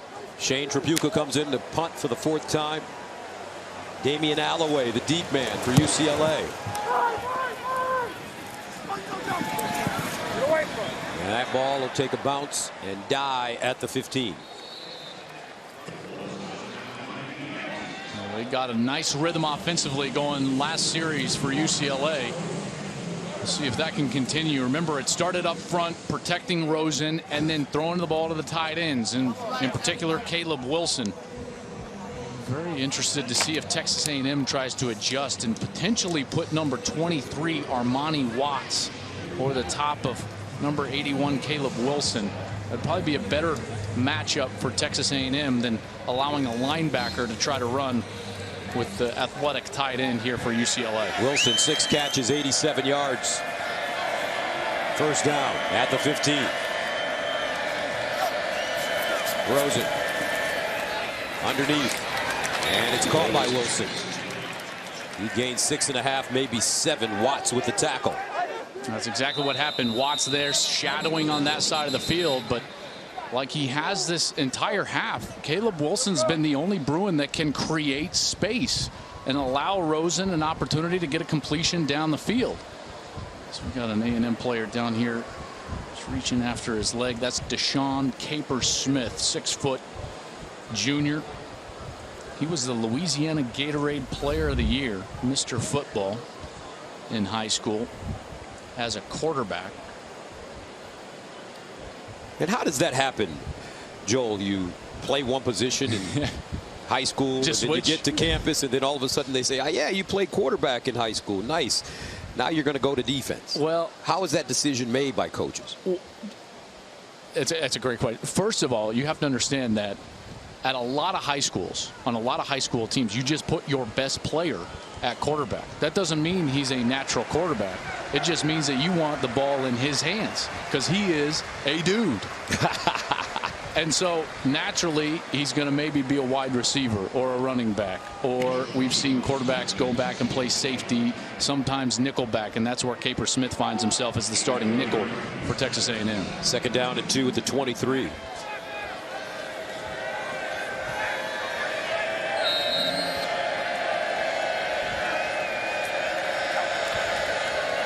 And they'll hand it off, looking for the first down. Jamabo will not get it. They ambush him from behind as Wilson makes the tackle, and that'll take us to the end of the 3rd quarter. Heading to the 4th, Texas A&M with a huge lead.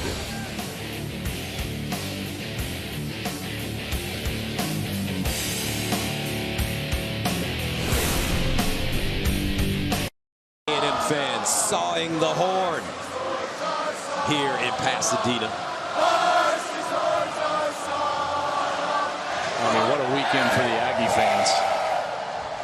They got to see what happened down in Austin a day ago, and then they came here. They have been impressive here with a quarter to go. That's right. Maryland beating Texas in Austin. 3rd and 2 at the 23. Rosen underneath, and it's a first down, UCLA. Caleb Wilson continues to find openings. He's already close to that 10-catch mark, close to 100 yards, working on Armani Watts. That's a great matchup there in the middle of the field. First down to the 28. Play fake. Rosen over the middle. Caught. Caleb Wilson again. And Caleb goes out of bounds at the 48-yard line after a 20-yard gain. Larry Pryor knocks him out of bounds. How about Caleb Wilson? 9 catches, 120 yards today. His dad, Chris, 2-time All-American at Oklahoma, defensive line coach in the NFL right now for the Eagles, and making dad proud. Rosen, pump fake. Underneath, Wilson again. Caleb Wilson having his way with the Aggie defense now. Here's what I love about a guy that understands football is he understands leverage. Watch him. He's going to give an outside move and then get to the inside of Armani Watts. See that little juke move? And that's how you create space in the back end. Love what Caleb Wilson is doing right now. Back-to-back big gains of 20 and 25 yards. First down. Bruins at the Texas A&M 28. Rosen steps up in the pocket, delivers underneath, has another wide open receiver, Lastly, and he'll spin down inside the 10. A gain of 19. Good protection for Rosen there, able to step up in the pocket, allow that crossing route to get all the way across the field to the opposite hash. Then he finds Lastly for another first down. Makes it first down and goal at the 9-yard line. Jamabo in the game at running back. Rosen will throw it. Hit as he throws, incomplete. That time intended for Theo Howard. That is an amazing move again by Johnson. Watch, Johnson's going to go upfield and then get back inside with a spin move and just hammer Josh Rosen. Jared Johnson, the senior from Katy, Texas, has just done a number on Colton Miller, the left tackle today. Second down, goal at the 9.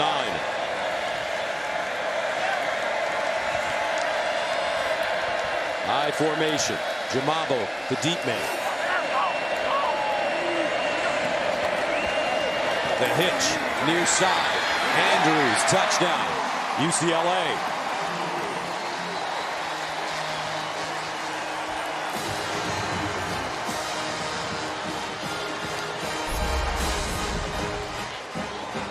Going to get the motion out of the backfield, and he gets a beneficial matchup right there.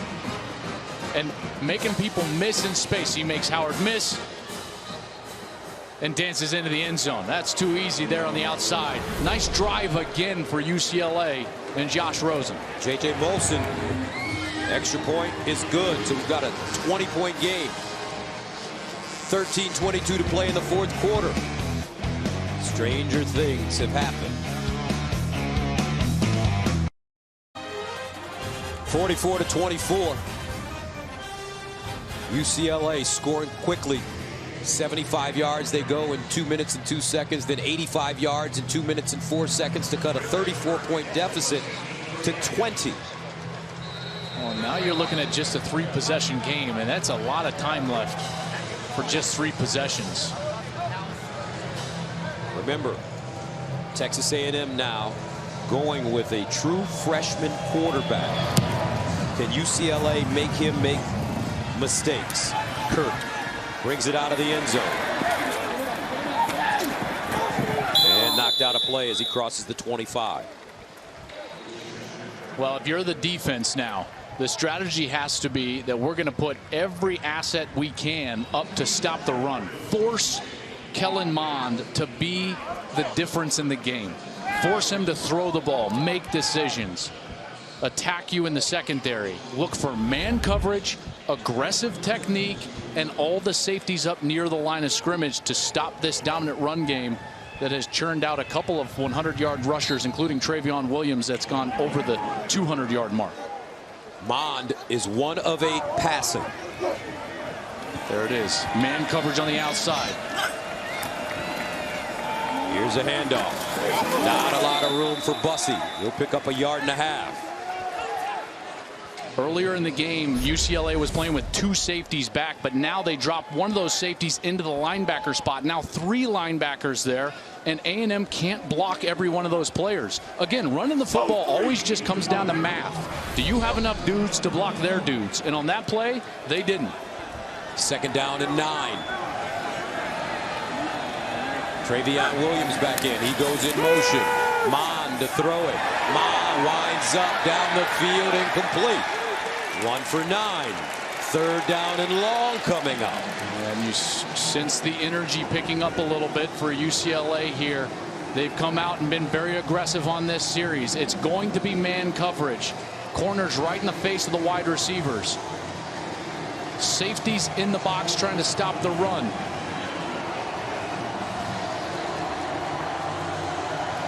Can the Bruins get off the field here? Their offense has been playing much better. 3rd and 9 at the 28.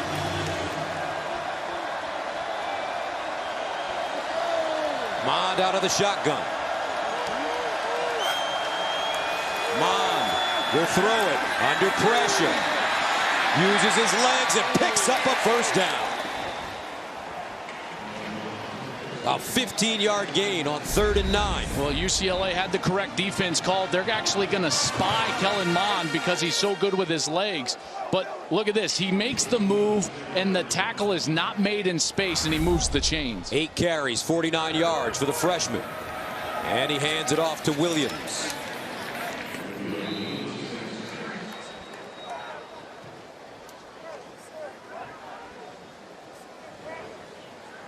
You know, I always wonder to myself, it's a 3-possession game. I understand that the offense is designed to go fast and use tempo, but it's not beneficial for the result. You know, you're trying to burn the clock out, and they're doing a better job here of making sure they're not snapping the football quickly. 2nd and 7. And they'll hand it off Ford this time, and he turns it up and picks up a 1st down, or he'll be close to it. Do you practice? Obviously, you practice going fast, Joel, but do you practice going slow when you have to as well? I think you absolutely have to do that. You've got to be, or have the ability to change tempo. That's a paramount in today's football. And Kevin Sumlin knows that, but it's really difficult because the guy that operates that is the quarterback. And when you got a true freshman out there and Kellen Mond, I mean, there's so much going through his mind right now. I doubt he's even looked at the play clock yet, which is just up on the side of the goalpost there on that last shot. 11:34 and counting. 1st down. Mond to throw it. Near side. Ball is caught by Osborne. And he'll gain 5. Good series, though. The conversion on 3rd down. Mond keeps the series going. And now the offensive line starts to wear on him a little bit, and a completion on the outside. They're finding their rhythm here at Texas A&M with a true freshman. He's done a real nice job in this series. Mond getting valuable experience week 1. Play fake. Pulls it down. Scrambles. Has to get rid of it. Will not. And he'll take a sack. Phillips again making a play, and that's a 10-yard loss. Well, he's going to try to get that ball out to the right side. UCLA did a nice job of staying put. He's got a player deep that's open. The problem was he had to be running so hard to his right, he couldn't get anything on the ball to get it down deep. I think Mond needed to throw that ball away. That's your true freshman mistake. He's outside of the pocket, throw it away, and it's a more manageable 3rd down. So that's the growing pains that you're going through with a young quarterback in here for the Aggies. So it's 3rd and 15. Golden opportunity for UCLA to get the ball back. They hand it off. Ford around the corner. He's chopped down. And the Aggies will be forced to punt. Jaleel Wadu. Well, the defense gets helped out there by the decision not to throw it away, but then they get themselves off the field. And now you're looking at getting the ball back if you're UCLA, somewhere around that 9 minutes and 20 seconds, 9 minutes and a half. That's a lot of time. I know it's 3 possessions. That's 3 scores. But the defense doing their job, getting the ball back for their quarterback. Back deep, Damian Alloway. Trayveon won't punt it away from the 35. Gets it away. Low kick. Alloway. And it takes a bounce and just dies inside the 5. He put some English on that kick. Well done by Shane Trayveon. Josh Rosen and the UCLA offense will start inside their own 5. 24. Texas A&M leading UCLA here in the 4th quarter, but the Bruins have the football, and they'll start from the 4. Time is a factor here because of the 3-possession game, the 3-score game. As a quarterback, you got to create a 0 moment, and at this point for Rosen, I think he's thinking about the 7-minute mark, where they need to be scoring a touchdown at about the 7-minute mark to make this a legitimate comeback opportunity. 1st and 10 to the 4-yard line. Caleb Wilson has been spectacular. Rosen throws on the run and incomplete. Texas A&M with some pressure up the middle. Kingsley Kiki. Pressure. In the last 2 series, we've seen Texas A&M sit back in zone coverage, and that's why the middle of the field has been open for a guy like Caleb Wilson. On that snap, they actually played a bit of man and tried to take that away from Wilson and Josh Rosen. That's why Rosen didn't have anywhere to go with the ball, because the coverage and man coverage for Texas A&M has been excellent all night long. 2nd and 10.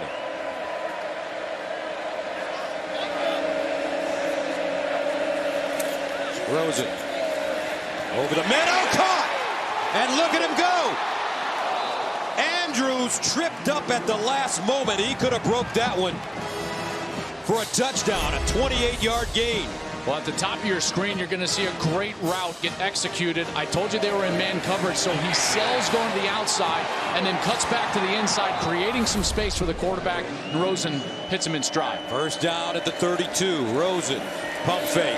Underneath again, and Caleb Wilson gains about 9.5. They're not going blazing fast right now, but you can tell there's a sense of urgency about their tempo. Back at the line of scrimmage, Rosen communicating the routes to his wide receivers and instructing his running back where to go. 2nd and 1. Looking for the 1st down. Jamabo, and he has it plus some.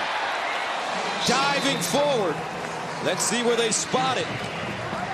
Looks like a 17-yard gain as Pryor made the saving tackle again. Rosen, quick start. Looking. Over the middle. Oh, caught! Touchdown Bruins, Darren Andrews. Uh-oh.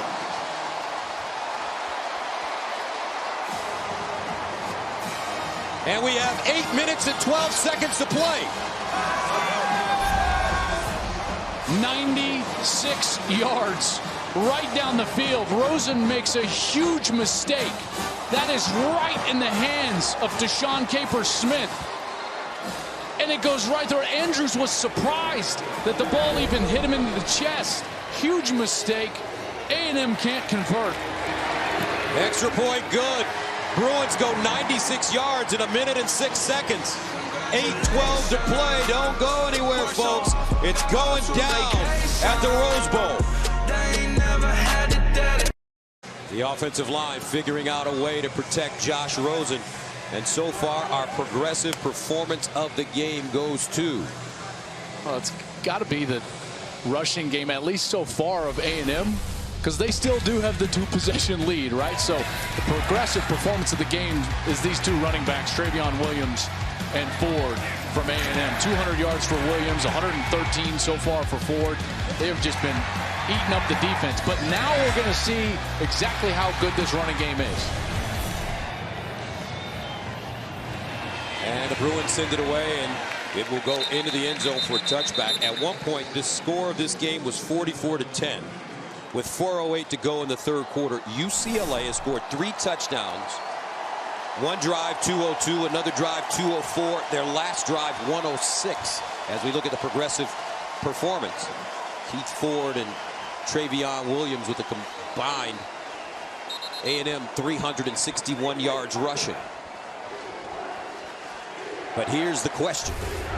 Can a true freshman quarterback eat this clock up? 8:12 to go. He's got to put together some drives. It's either got to be on the quarterback to put together the drives, or it's got to be on those 5 guys up front. Can you run the ball when they know you have to run the ball? That's championship medal. If you can do that, then you're a team to be reckoned with. First down at the 25 for Kellen Mond. Will throw it. Mond up top. Incomplete. Ratley was open. Mond just couldn't put it on him. There was some extracurricular activity down here on the near side. A flag hit the ground.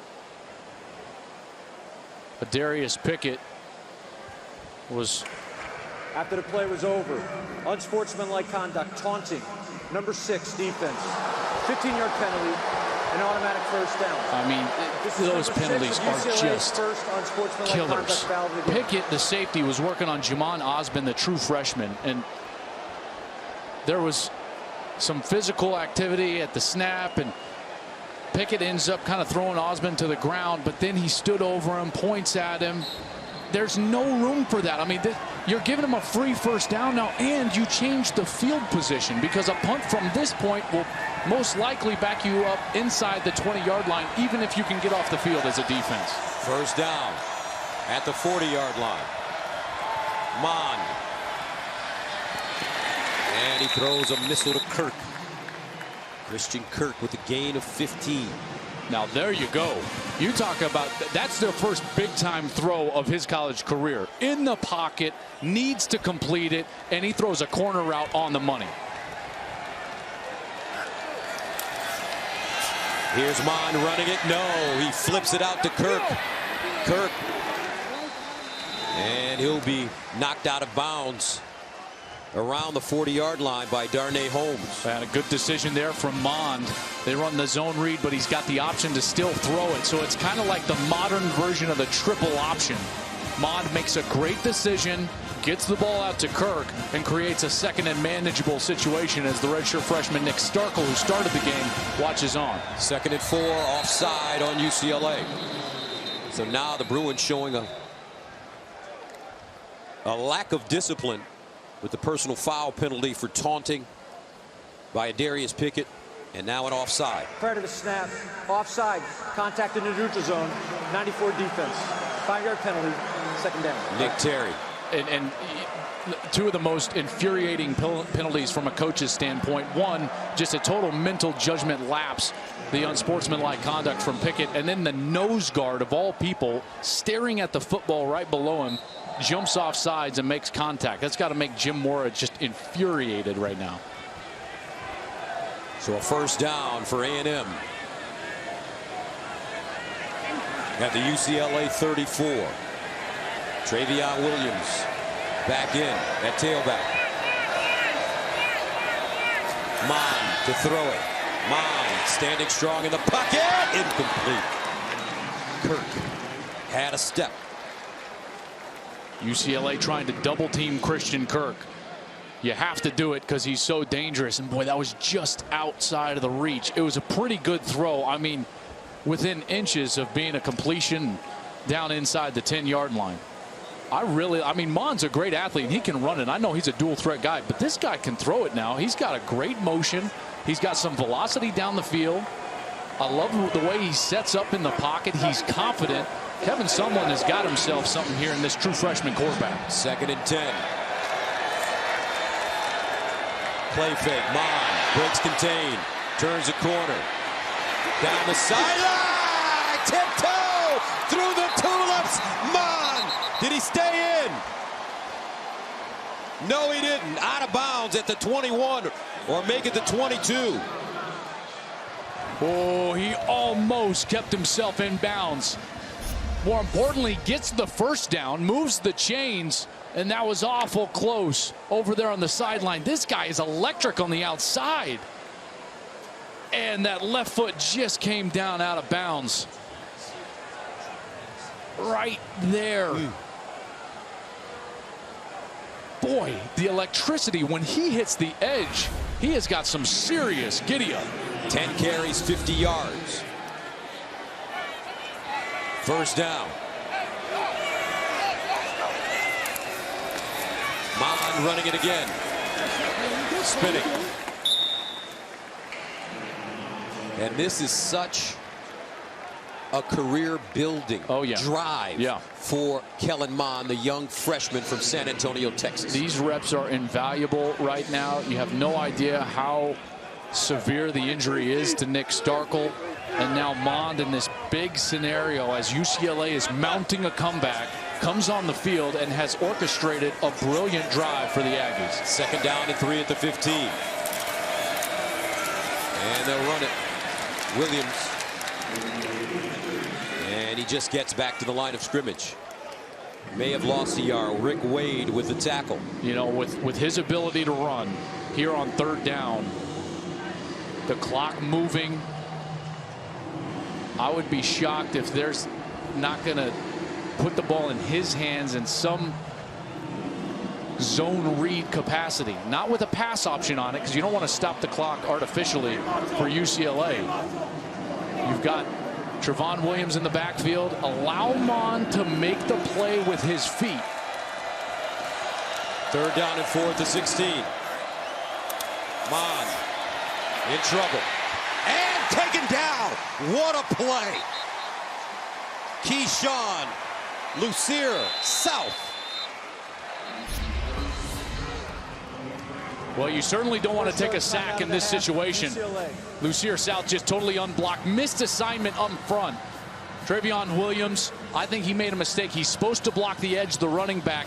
He leaves him free. And Mond did a nice job of at least not turning the ball over. You'd hate to take a sack when you're in field goal range. But at this point, at least they forced UCLA to take a timeout. If he throws that ball away or he throws an incompletion, UCLA saves the timeout. So actually a pretty smart play from Kellen Mond. And there's Jerry Neuheisel, who played quarterback here at UCLA, a graduate assistant with Texas A&M. His father, Rick, was the head coach for the Bruins. Currently a analyst for CBS. Remember, he led UCLA to that big win. And this one, short. Neuheisel led UCLA to the big win at Texas. Now Josh Rosen trying to lead UCLA back against Texas A&M. The camera short. Bruins with life. 31 our score. UCLA down, but with the football right now. And they actually blocked this. Adarius Pickett, number 6, who had that terrible penalty to start the drive, gets in and just gets a piece of that ball. He sticks out that left paw, and his left thumb is what started to get that ball, the knuckle, causing the missed field goal. First down at the 26 for the Bruins. Rosen underneath. Wilson again. Caleb Wilson. This will be full 2-minute type tempo at the line of scrimmage as fast as they can. Rosen again off his back foot and incomplete. Looking for Wilson. Right there, though, it's Dotson, the middle linebacker. And that time, Texas A&M actually brought a blitz for the first time in the last couple of series, trying to disrupt the timing of Rosen. It clearly worked. He threw that ball well before he wanted to in the direction of Caleb Wilson. Third down, 3 at the 33. Obviously, 4-down territory, if need be, for the Bruins.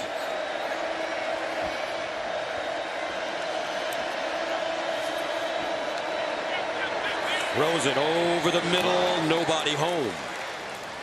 So now that brings up 4th down with 4:17 to go in the 4th. Well, Wilson has been the guy all night long. 12 catches, 160 yards. The big tight end for UCLA. First UCLA tight end with 10+ catches since Mercedes Lewis in 2005. 4th and 3. Rosen pumping, caught. Wilson again gets out of bounds at the Texas A&M 40-yard line, and a flag is on the play as well. He may have got hit late. The Bruin bench just exploding with energy there as Wilson again. After the play was over, personal foul, number 11 defense, late hit out of bounds. 15-yard penalty and an automatic first down. Larry Pryor with the late hit out of bounds. Here's Wilson working against Watts, and he again is going to give him that outside move. Watts has fallen for that a couple of times. Wilson gets space, and he's able to get in there and just a little bit too late. That was right on the edge right there. Might have looked worse than it was, but Pryor's called for the penalty nonetheless. Moving the ball further down the field. Rosen off first down. In trouble. Buying time, turns a corner, and gets out of bounds at the 20. That's a smart play from Josh Rosen. There was a guy open in the back of the end zone, but it would have been a really tough throw. He took the free yardage right in front of him and got out of bounds. Heck of a decision there from Rosen.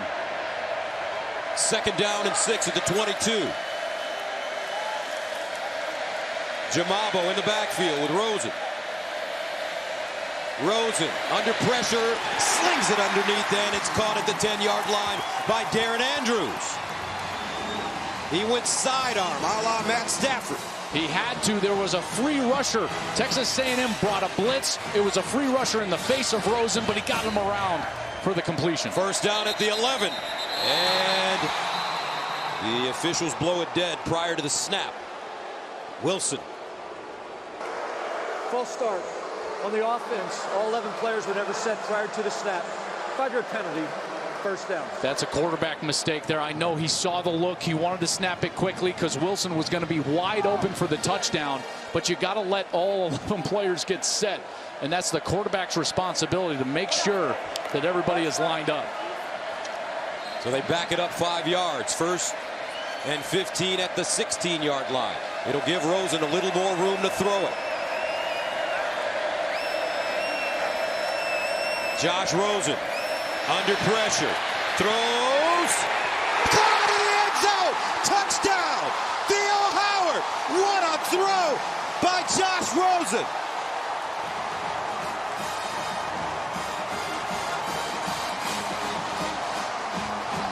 And with 3:10 remaining, UCLA down 44-37.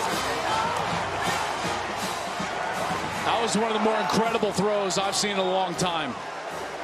Rosen had guys all over him in the backfield.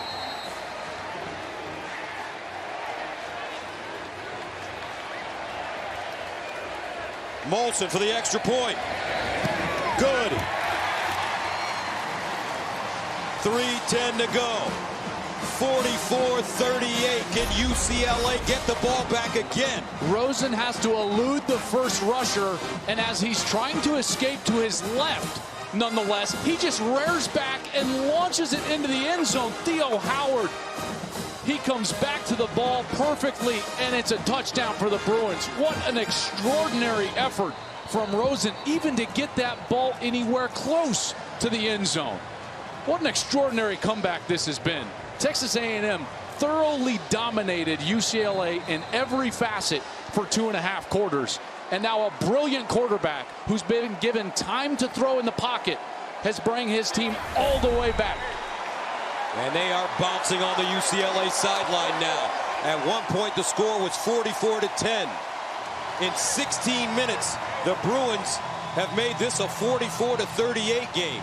They just go 74 yards in 1 minute and 31 seconds. Do you kick it deep? To a true freshman, I would kick it deep. They still have 2 timeouts. The defense has played pretty well. Remember that last series, it was jump-started by a really poor penalty. Other than that, the defense has played pretty well. I would kick it deep. And they do. Kirk and Bussey back. Here's Kirk. Brings it out of his own end zone. Kirk looking for a hole, crosses the 20 and gets up to the 24. Time now for the expectation-shattering drive of the game, sponsored by Buick, and these are drives. Well, we've had, what, 4 straight unanswered touchdowns?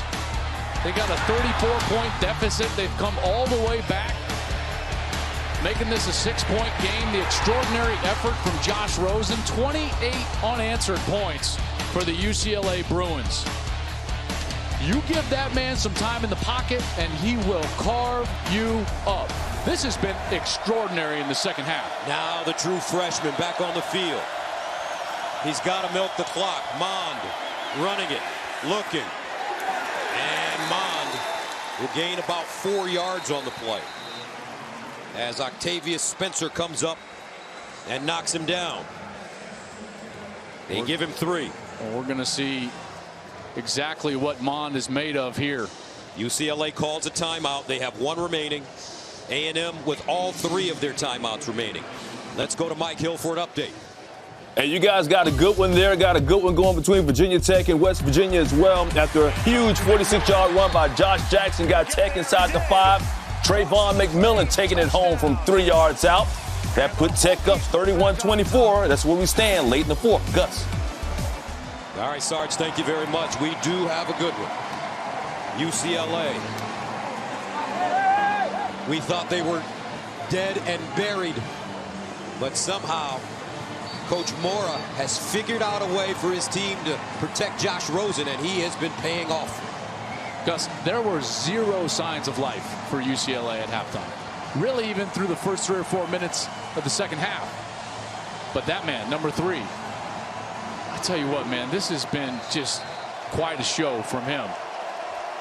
2nd down, and they call it 8 at the 25.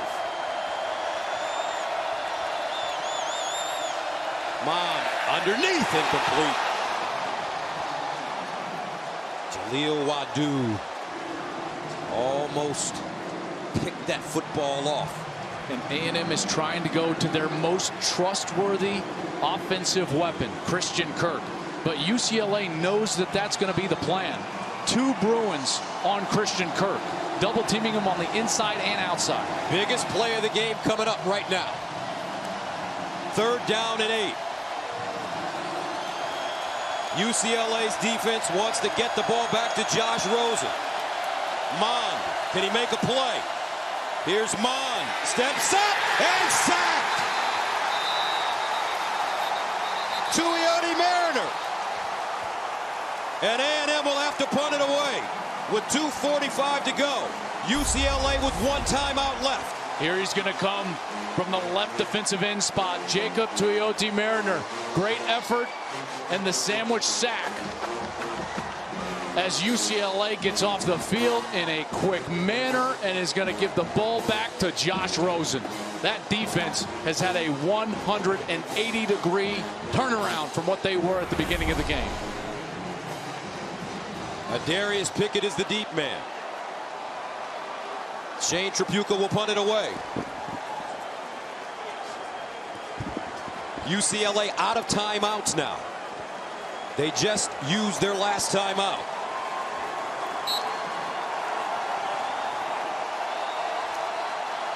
Tripucka punting from the 6. Pickett with the fair catch at the 34. And here we go. 2:39 to go. They say he could be the #1 quarterback selected if he elects to leave UCLA after this season. He's got no timeouts.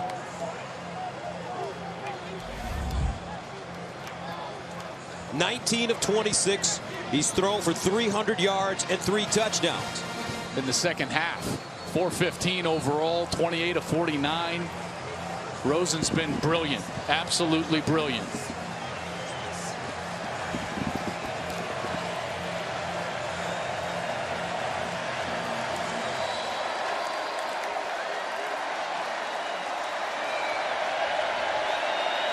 Rosen in the shotgun.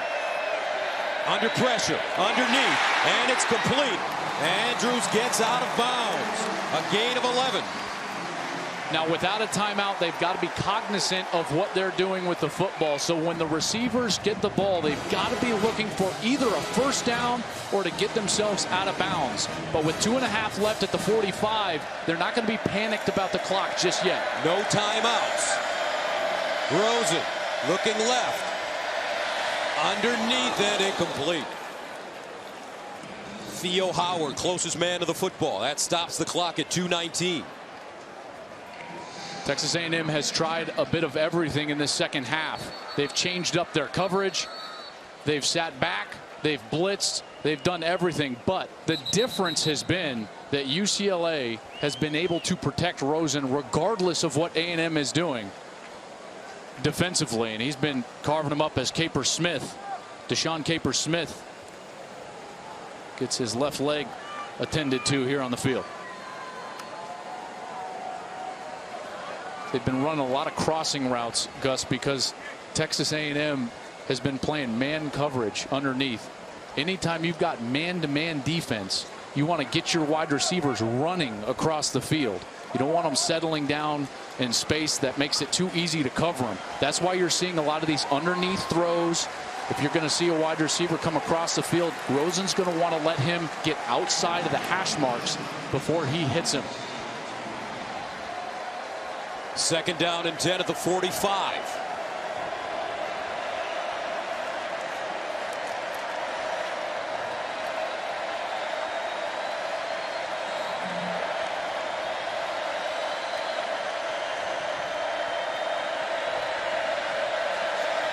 Rosen over the middle, caught again.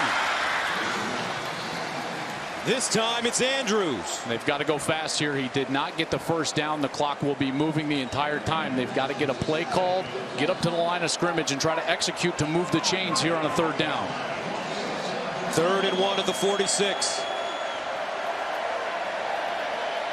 Low snap picked up by Rosen. Underneath, first down, Wilson. Josh Rosen with the hands of Derek Jeter on that play. I mean, that ball was all the way down in his left foot. He goes down and gets it, then gets a good grip in order to throw a nice, accurate ball to Chris. First down and 10 at the 40, Rosen. Wilson again. A 16-yard gain. This kid's hands are unbelievable. Wilson snatches that ball out of the air. First down, Rosen. In trouble. Incomplete. Texas A&M blitzing. And he was so fortunate that that ball wasn't picked off. Ucla had it right there in his hands after it got batted down. Watch this. Dotson bats it down, and then Ucla number 42 is going to have a shot at it as he's going to the ground. That could have ended the game right there. But fortunately, Michael Alves deflected it. 2nd and 10 at the 24. Bruins trail 44-10 in the 3rd quarter. Rosen. I think they got a delay here. Delay game. Offense. 5-yard penalty. 2nd down. These situations, those mechanics of operation, like looking at the play clock, can leave you because you're so focused on everything else going on in a drive of this magnitude.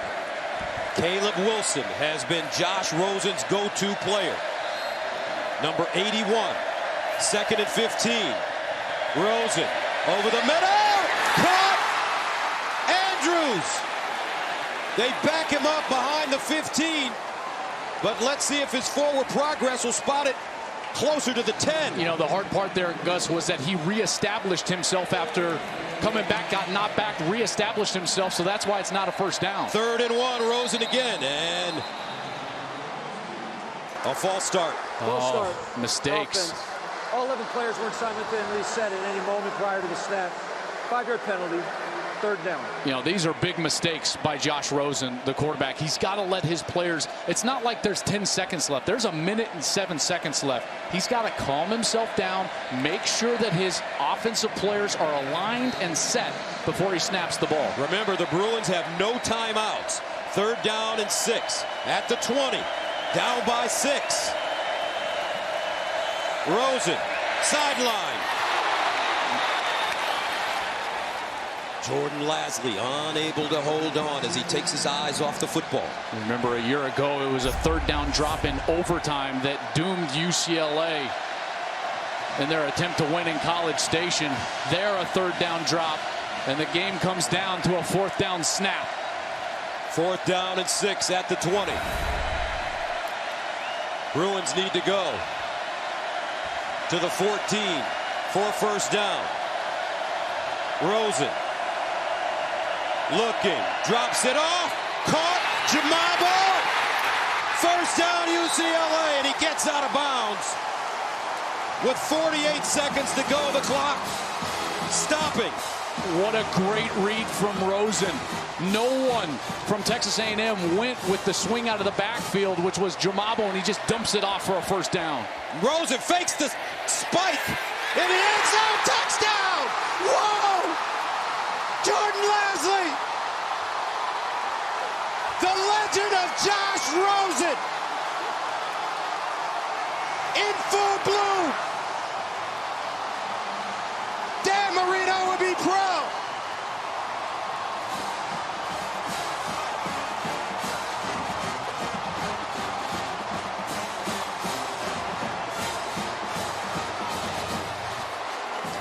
Are you kidding me? But the most important thing now, J.J. Molson in to attempt the extra point to give the Bruins the lead.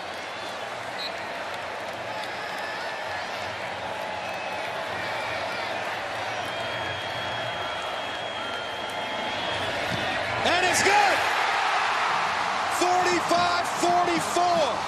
What a comeback by UCLA.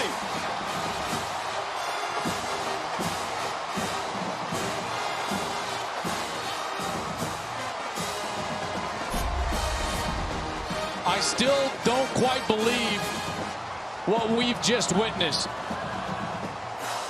Josh Rosen threw a perfect ball in the corner of the end zone to Jordan Lasley after faking the spike.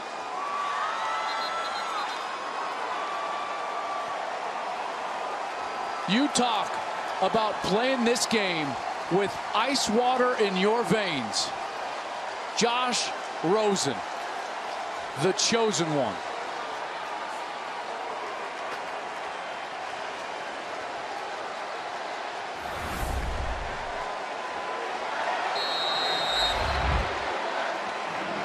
His nickname in high school was Chosen Rosen. 35 unanswered points since being down 44-10. Rosen 4 touchdown passes in the fourth quarter. Kirk back deep. And lets it go out of the end zone. 45-44. Kellen Mond, the true freshman quarterback, comes back onto the field. He'll start from his own 25. 43 seconds to go.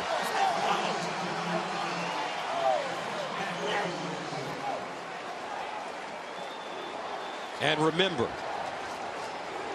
Daniel LaCamera is their field goal kicker. Former soccer player. He has kicked at least a 68-yard field goal in high school. 1st and 10 at the 25. Mond drops it off incomplete. Intended for Williams. Where do the Aggies have to go to get in field goal range? They've got to get, realistically, I understand what he did in high school, and realistically, you have to get this ball at least to the 38, 39, or 40-yard line. LaCamera earned national attention on Thanksgiving in 2014 when he kicked that 68-yard field goal. Mond in trouble. Throws. Incomplete. 33 seconds left. Jalen Phillips, the true freshman, he's their best pass rusher. This is when the best pass rusher has to be great. Shaken up on the last play, he'll leave the game. A&M has all 3 of their timeouts remaining. 3rd down and 10 of the 25. If you're UCLA, you have to know where Christian Kirk is on the field. Top of your screen in the slot. Mond, play fake. Dancing, throws. Incomplete. And that brings up 4th down with 27 seconds to go.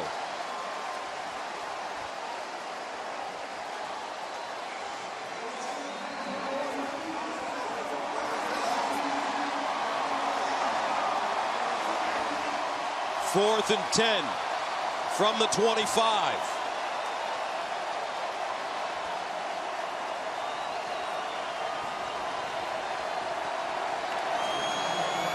Mond,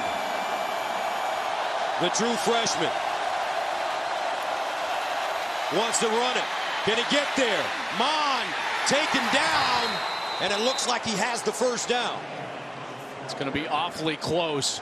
He had to get to the 35. It looks like that ball is going to be spotted right on that 35-yard line.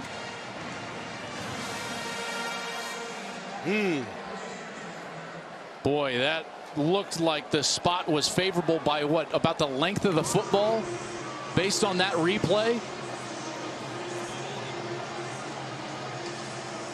Inyuruka is the one that was hustling after him, number 93. He's a junior college transfer, and it looks like that spot is about the length of the football off. Based on where he hits the ground with his elbow, that ball should be about a foot short. On the previous plays, that the runner was able to make it to the line of the game, resulting in a 1st down. This play is now under video review. They will take a look, and Gus, I don't think he got there. Let's go to Dean Blandino, our rules analyst. Dean, can you hear us? Yeah, guys, I'm here. I'm looking at it, and you can see the backside is down. The elbow hits. He needed to get to the 35. That ball's about a ½ yard short of the line of game. And if that is true, Texas A&M will turn it over on downs. There's 20 seconds to go. There's the look. Pretty clear. Remember, they're going to need the indisputable video evidence. That right there is indisputable video evidence that UCLA is going to walk out of here with a victory after being down by 34 points in the 2nd half. Remarkable. But will it be reversed? Right now, the ball is spotted right at the 35. It's pretty clear. I'm sure they're just making 100%. They're going to take their time because this ends the game. Josh Rosen can't believe it. He put his teammates on his back. His coaches figured out how to protect him.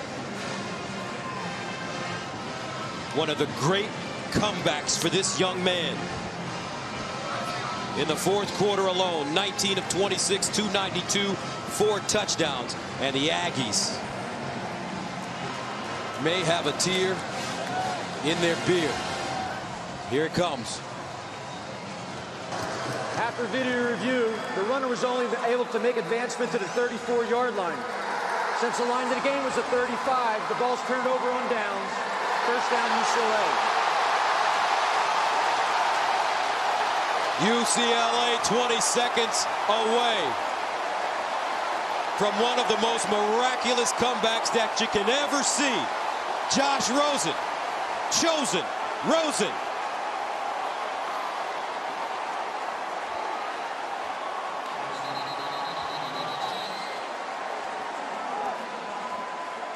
Texas A&M with 2 timeouts. Not enough to do anything. Josh Rosen just completed one of the most epic comebacks in our sports history. Remarkable. Unbelievable. This young man from Manhattan Beach, California. Hey, he was getting drilled all night until those, last 6 series? And he still stood in there and picked them apart. What a performance. Rosen backs it up. They don't come after him. And now he takes a knee. 12 seconds to go. And that's it. UCLA comes all the way back behind the brilliance of Josh Rosen. They defeat Texas A&M 45-44. Instant classic.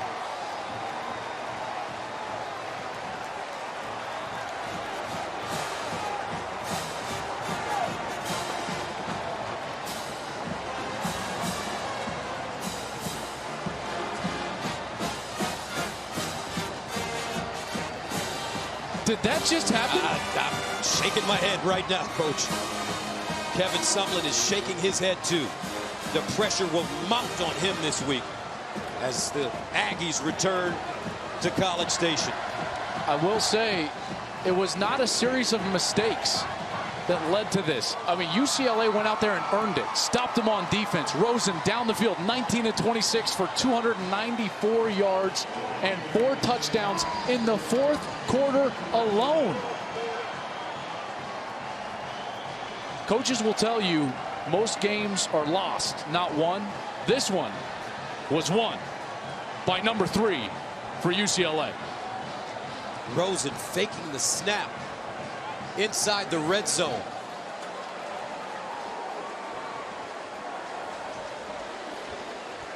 And as our Bill Rafter would say about Josh Rosen, onions. Let's go downstairs to Jenny Taft. Josh, it is hard to describe what we just witnessed from you, bringing this team back 34 points. How did you do it?